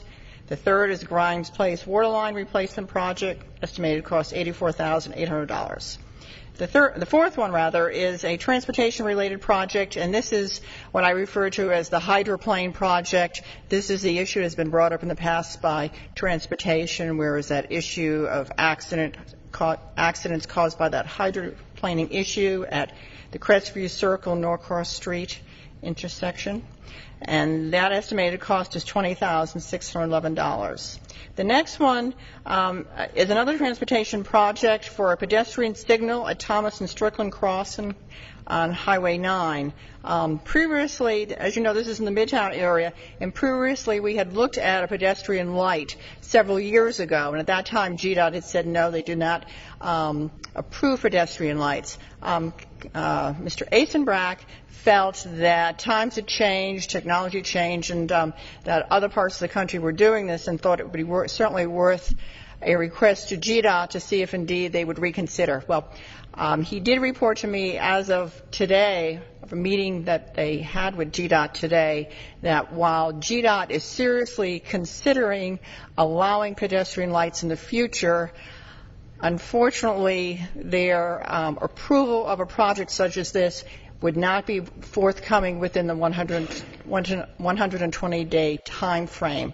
So I'm sorry to report that this may be something that we can do later on should we have additional funds left over from our Midtown project, but we can't use these funds because of the tight time constraint. So I wanted to report that to you. The next one is to connect, this is a connectivity project to connect Sway Branch Road to Marketplace.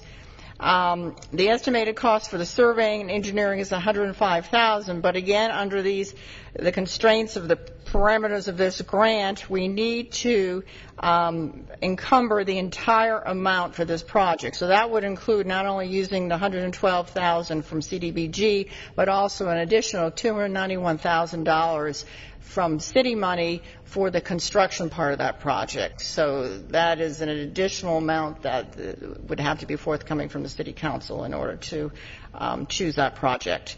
So those are essentially the projects, and I'm happy to answer any questions. Stu Mooring and Mr. Asenbrack are also here as well to answer any specifics. Yes? Sway Branch project. How much? We've got $125,000 in this CDBG grant. Correct. If we approve the whole project, would we be able to use next year's CDBG grant for this project? The project would have to be completed within by September 30th of 2010, and we would have to show that the money was upfront and available. I'm not sure that we could reallocate next year's money quickly enough to do that. Do we have to make a decision tonight? Yes, unfortunately. Well, that's my question. I've got a comment later. But other questions for Kathy Field? Kathy, on that Sway Branch, I mean, that would be a nice connection there, but this is one we could actually, or we think we can get done in the time if the funds are allocated? Yes, and Mr. Asenbrack, would you come up and... We really need this project. Thank you. From an engineering standpoint, it's not a terribly difficult project. There is a small creek tributary that this crosses, and with the environmental regulations as they are today, and we're all constantly changing and we're chasing those, that would be my only issue right now is it's very hard for me to stand here and assure you that I can get through the environmental challenges. But it's a small one, but it's out there. Ordinarily, I'd say this would be a piece of cake. But that's the only hiccup that I can see from an engineering standpoint. Otherwise, it's very doable and absolutely cut it through there. Yes, sir. It'd be interesting. Thank you. Other questions? Councilmember DiPolito. Thank you, Mr. Mayor. I agree. I think Sway Branch is an interesting project. I do have a couple concerns with that. One is we don't really know what the costs are, and two, we hadn't allocated money in the budget for it, to my knowledge. So therefore, we'd be leapfrogging that in front of other projects that we have already slated to get done. So that was more of a comment than a question. My comment really is for Mr. Mooring, or my question is for Mr. Mooring. We have the water lines in priority order, but the drainage improvements, if you had to put that in priority with the other things, would that go ahead of the water lines or after? You're talking about the drainage improvement on Norcross Street? Correct. I would probably put the drainage improvement first. Okay. Now, if obviously we would have only enough money to complete 1.5 water lines, do we have money available in the water fund to allocate to one of those water line replacements?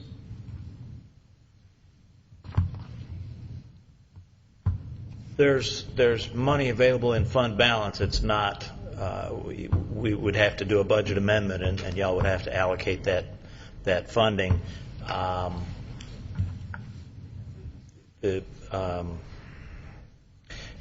My thought would be that possibly to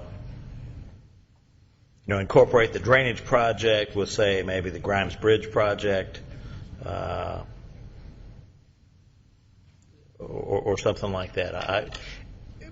It would not be a terrible task to find, say, $25,000 from the water fund. I mean, it would have to be approved from the reserve of the fund, but that level of funding could be done, I think. So it would not be possible, in your opinion, to find the money to do the Norcross Street drainage improvements, Rocky Creek, and Shadowwood? To do all of them? Yeah. Well, we'd have enough for about half of Shadowwood.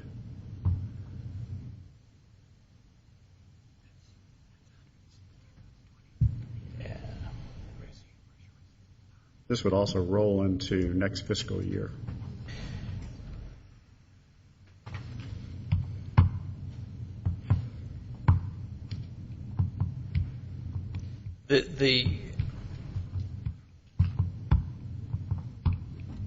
These priorities for the water lines are based on projects that would fit the criteria. That is to say, they are in the CDBG target area and they are under $125,000. If you look at the whole priority list of waterline projects, these would not rank high. So to allocate water fund monies to one of these projects would be deferring something else that's of overall higher priority to the system. So it's not a simple answer.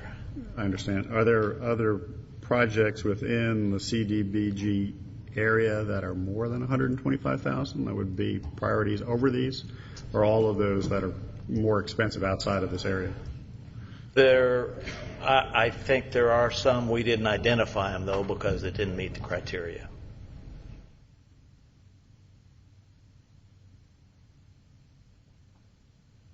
Okay, well, what I'm trying to get to is what should we fund?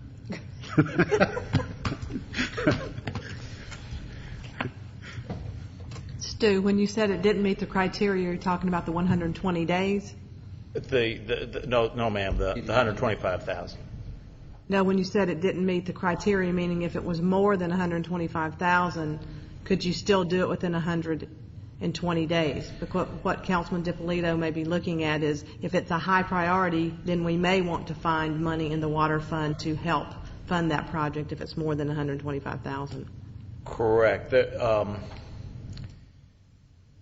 What I'm suggesting is that the Water Division didn't identify those projects. They said they only looked within the criteria of a project that would be less than 125. So I don't know the answer to the question. Councilmember Tolleson. Thank you. I wanted to review the Sway Branch connection. The water line improvements, if I'm hearing correctly, we don't want to turn down money, but they were not a priority, and because of the way we're looking at it set up, the water fund supports 20% of our population, whereas Sway Branch would really be a system improvement or other transportation projects or something that all of our citizens can access and use as opposed to the water line. And, we've used CDBG before. It affects this area. And if we have identified projects that we want to use, then that's understandable. But if we are looking at connectivity and something that would potentially benefit all of our citizens, regardless of where they live, but if they travel, particularly along Holcomb Bridge, I just wonder if we have moved away from Sway Branch too quickly, because although it might not be a priority right away because we don't have the money, this money can only be used in a certain geographic district. What I'm hearing from Director Mooring is that the water line improvements, although it wouldn't hurt anything, it wasn't a priority. And it does, the water fund is a restricted enterprise fund, so I'm just wondering if we should revisit that Sway Branch. I think this is a question for the council and not a question to Mr. Mooring. I think you make an excellent point, but it's not one he can answer. You're right. It was a question for the council. And I want to add to that by saying The Sway Branch project is a redevelopment project. It's a connectivity project. If you've ever driven down Sway Branch, that road has been rental housing. It is a blighted area. It's an area that is really in need of redevelopment. It has been, I know about it on an intimate basis because my paralegal used to live there, and for 25 years that property has been declining. It's in limbo because of where it is. It would make a huge difference on Sway Branch from an economic development. It would make a huge difference on Marketplace. I got a call from a business owner on Marketplace. You all may have gotten the email, and the email was, "I'm dying back here because there's no connectivity. Nobody knows we're back here." That would help that entire corridor from an economic development, redevelopment, true redevelopment area. It would raise the tax base. It would improve connectivity. And I know it is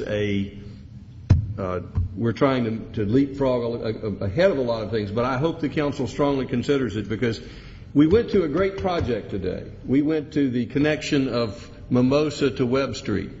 You can see the benefit of that immediately. It's a relatively small price with a great benefit. This happens to be even less than that Mimosa Street extension, and it's an area which is even more blighted than that Mimosa Street area.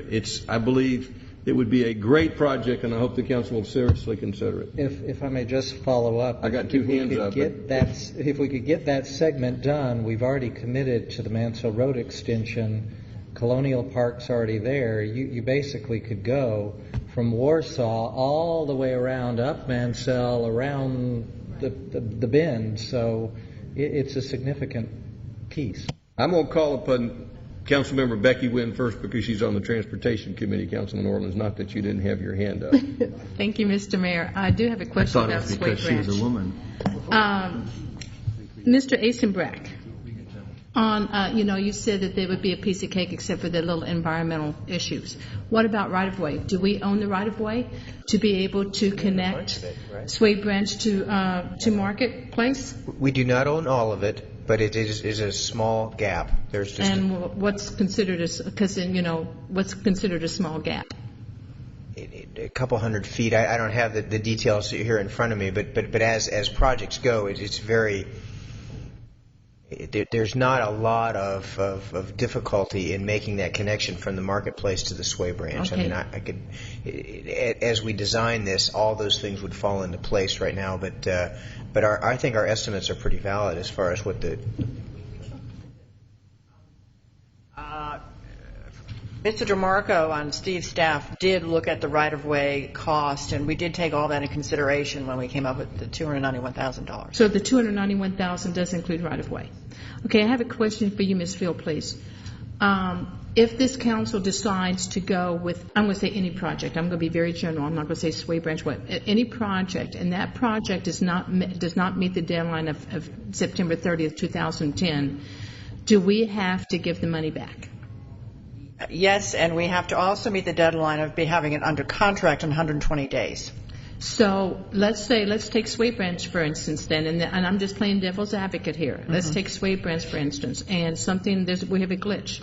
We can't get the right-of-way, or there's an environmental issue that we don't know, or like a darting snail that's about ready to reproduce in 45 days. Mm-hmm. That could hold us up. So my question is, I think this is a great project. I mean, I was out there on Mimosa today, and I think anything that we can do to connect is what we need to do. But what I don't want to do is to jeopardize the $125,000 that we have in hand now and get some projects done. I would rather see us put this Sway Branch on our high priority on our transportation list and get it funded for fiscal year 2010. Question.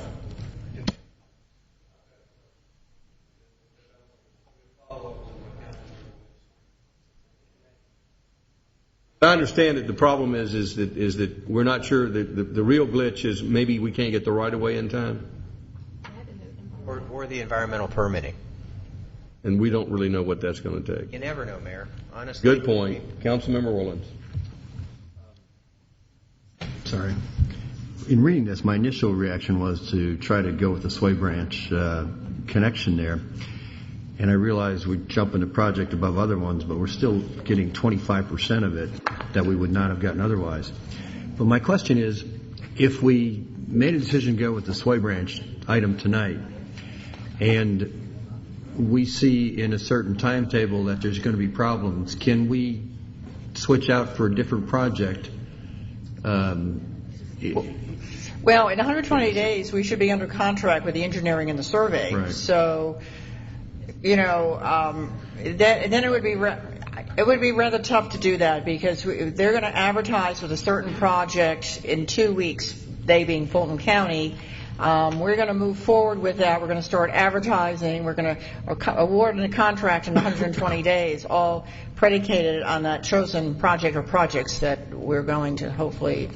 Because I guess Kay said, or Chair said before, the question is to Counselor to staff, and I guess I'd like to, if we went with that, is staff comfortable or feel that we could pull it off for the Sway Branch project? As much as I hate to admit it, Councilmember Wynn raises a good point, is we don't want to push this thing and jeopardize a $125,000 grant. Mr. Davidson said if we have to go through a condemnation, we won't make the time limit. We haven't gotten a commitment on the right of way. I hate to say it, but Councilmember, not that it's Councilmember Wynn is saying it, but I hate to say it that we can't move forward on this project. So I would encourage Councilmember Wynn and the Community Development Department and Councilmember DiPolito with them and Mr. Eisenbrock. This would be a great project. I'd love to see this project. We're striving to get redevelopment projects underway. This would be a wonderful redevelopment project, and so I hope we put this on the fast track next year's budget. Stu, you want to add something? Yes, sir. So let's get back to other projects. Well, this just one additional fact about the Sway Branch project, that would create an excellent connection of the water line from Sway Branch to Market. That gives us connectivity on that section of the water line. So, can you do the water line and require the right of way as part of the water line? Conceivably so. Alternatively, the water line could be done in conjunction with the roadway, like was done on Mimosa. Well, but the point is, in an earlier event, you said we could acquire the right of way as part of this project and use this and reimburse the water fund for this project later. Is that something that can we skin this cat that way? Well, if this money is used to acquire right of way and put in the water line, nobody has to reimburse the water fund for anything. Well, Mr. Davidson, can we get are we still up against the box if we can't acquire the right of way? So how can we do it for the water line and we can't do it for the road? It's actually easier to get the property for the right of way for the road than for the water line.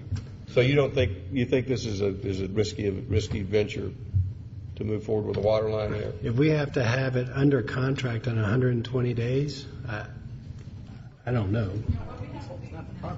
We have to start the project within 120 days. And what we have to start would be the engineering and the surveying. What HUD is looking for in Fulton County is that we have the commitment for the entire project from the start, from the engineering part, through to the ribbon cutting, which needs to be done by September 10th, 2010. Well, I think if you listed this as a water line project for the CDBG money and then included the right-of-way also as other funding, then we might be able to, because they're going to have to draw the plans. We don't need a might. We need are we comfortable we can? I think that's what we're looking for. They would do the plans before we could do the condemnation anyway. So we think we're fine on the timing. So this is a doable deal as a water line project. You're shaking your head? Mayor, putting this under contract from a design standpoint in 120 days is no problem. We can have this under design. The question is, my understanding is we have to be cutting a ribbon on the completed project in 18 months. And that, with the design, permitting, right-of-way acquisition, utility coordination, procurement, construction, in 18 months. For water line. We don't have to finish the road in 18 months.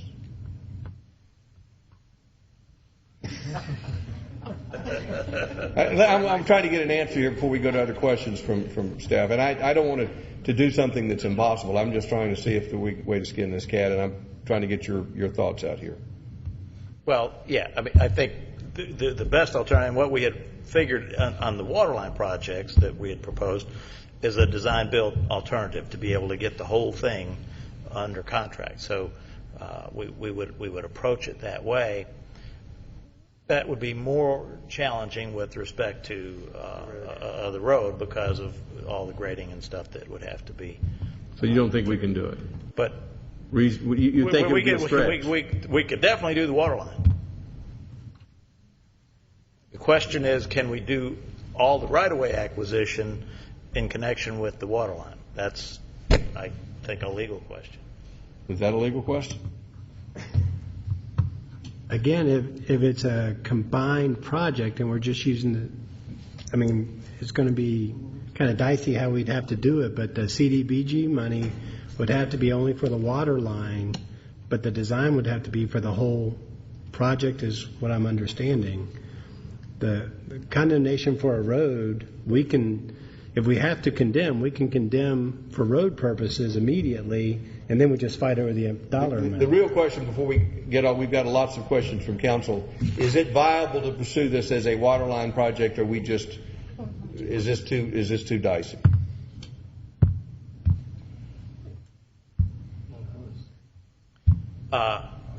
The water line project could be designed and built in the time frame if the right-of-way acquisition could be done. I mean, you could build a water line in probably a 30-foot right-of-way. You wouldn't need 60 feet like you would for the street. But you could still go ahead and acquire 60 feet. So I think it's a doable project. All right, I've got lots of questions. I'm going to go back to Councilmember Wynn and defer to her because she's on transportation, and then try to pick all these other questions. Thank you, Mr. Mayor. Number one, environment. Wouldn't this still be would we still need some type of environmental permit to do the water line? Yes, but the creek crossing for a subsurface water line has far less impact than a roadway project that will drain onto it, and you have to take care of fish crossings. But we still have to have some type of environmental permit. Yes, but it would be far less. That would be something that could be incorporated in the design without trouble. And the other thing is, we have $125,611. Does anybody know how much this water line project would cost? Or are you going to tell me it's $125,611? And the reason I'm asking this, because another part B of this question is, anything under the $125,000 plus, do we get to keep or do we have to turn it back in? Anything less, if we're not allocating it for the project, would get turned back in. We need to show a project up to $125,000. We can have some contingency in there, but we have to spend that money. We have to allocate it. So, but right now on this Sway branch, if we wanted to do the water project, the water line project, can on the CDB monies, can that incorporate the water line project plus the design, the survey and the design for the road? Can you do all that in one package, but just build or lay the water line? My understanding is that you have to do the engineering and the survey. The project is a water line project now, so that the engineering. That's what we're discussing. It's not. Yeah. Okay. But I mean, if you're looking at a water line project, the engineering and the survey would relate to that water line project. It wouldn't relate to something else. Here's the real question. This goes to Mr. Morgan. Do we think that this water line project is going to be? What do we think with the engineering, surveying, right-of-way acquisition, and construction what's it going to cost? Round numbers. That's what I'm just trying to figure, but roughly. We didn't evaluate this, so I don't know what to link. But yeah, I'm thinking that 900. Yeah. Okay.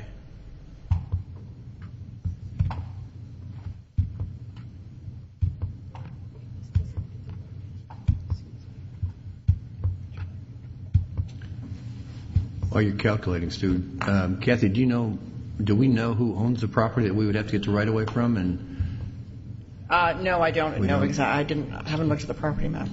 okay.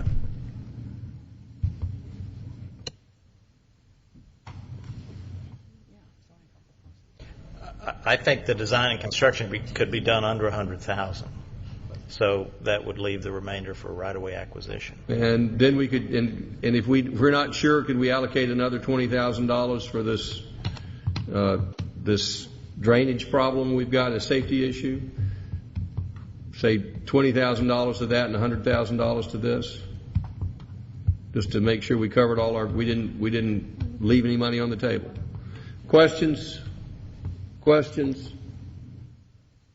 Proposals. Councilmember DiPolito. Mr. Mooring, there's 900 feet of water line approximately. Is that what we said? What does a water line cost per linear foot? $35, $40 a linear foot? Well, construction cost, yeah. I was figuring like 75 just to figure all the appurtenances and everything. For design and miscellaneous items. So we'd have another $50,000 we would need to spend somewhere. Conceivably, yes. Okay, thank you. Other questions or discussion before we entertain a proposal? Mr. DiPolito, this is your proposal. Well, I guess we're getting information as we go here, so this is kind of up in the air.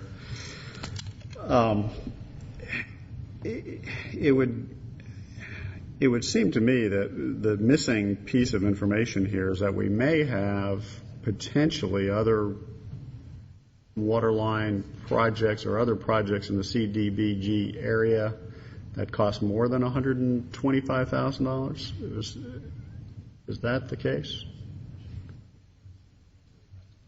I understand the instruction was to say, give us something that was under or within the 125, but do we have anything that's out there that's 175 and we can use 50 from other sources?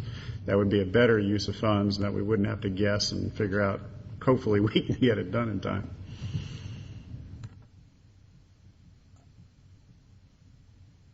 I frankly can't think of any projects in the project area that would be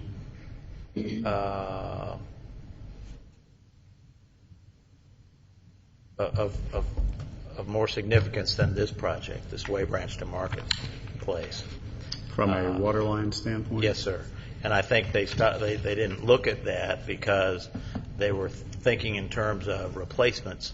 And I mean, this connects a loop. Yes. And it's through rough terrain. I mean, it's just typically not something that we're thinking about for a water line. But considering the idea of making that connection, if they do the roadway connection, we're going to build a water line.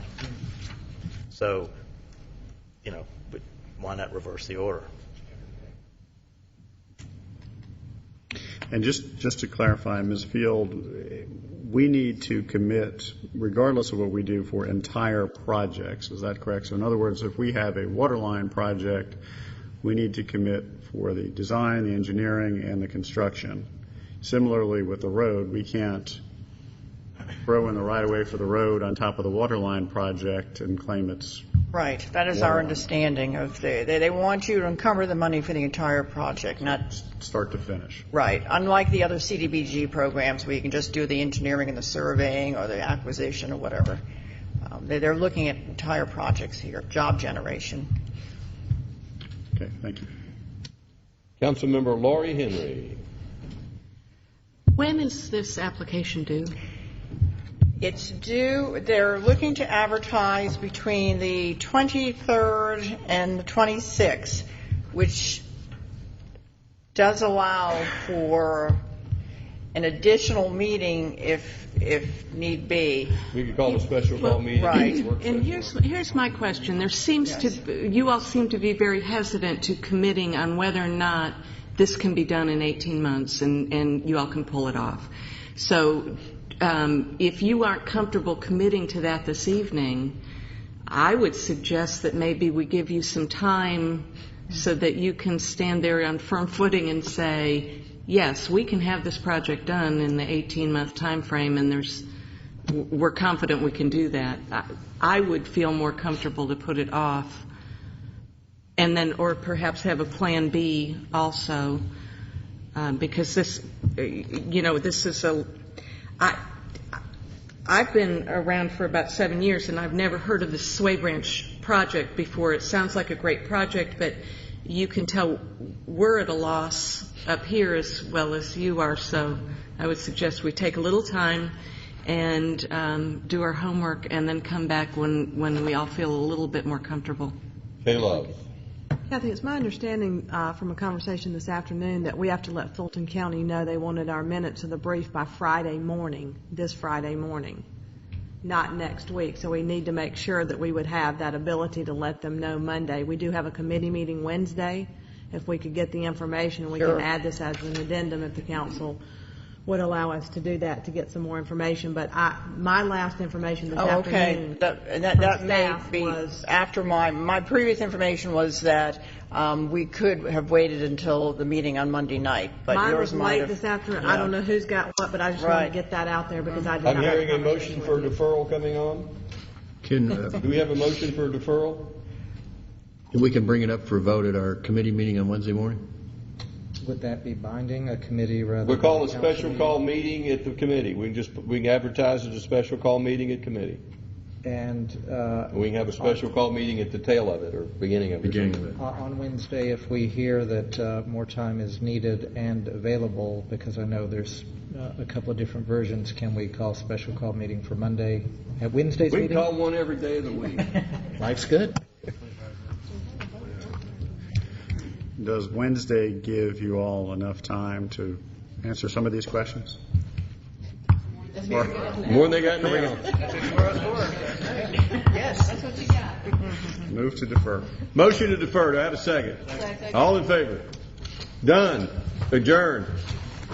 Kathy, we need to talk to those property owners because those folks, this is going to help them more than anything else, and we need to let them know if you want this to happen, make it happen now or you're going to lose it. We'll do our homework tomorrow. But those property owners have got to see the benefit of this. There's only, I think, two. And again, let them know that there's an opportunity to be taken, seize the day, or lose it. Right. Because if we had a commitment for the right of way or with a price, boom, it would be a lot shorter. it would be a very doable deal. Good meeting. Thank you.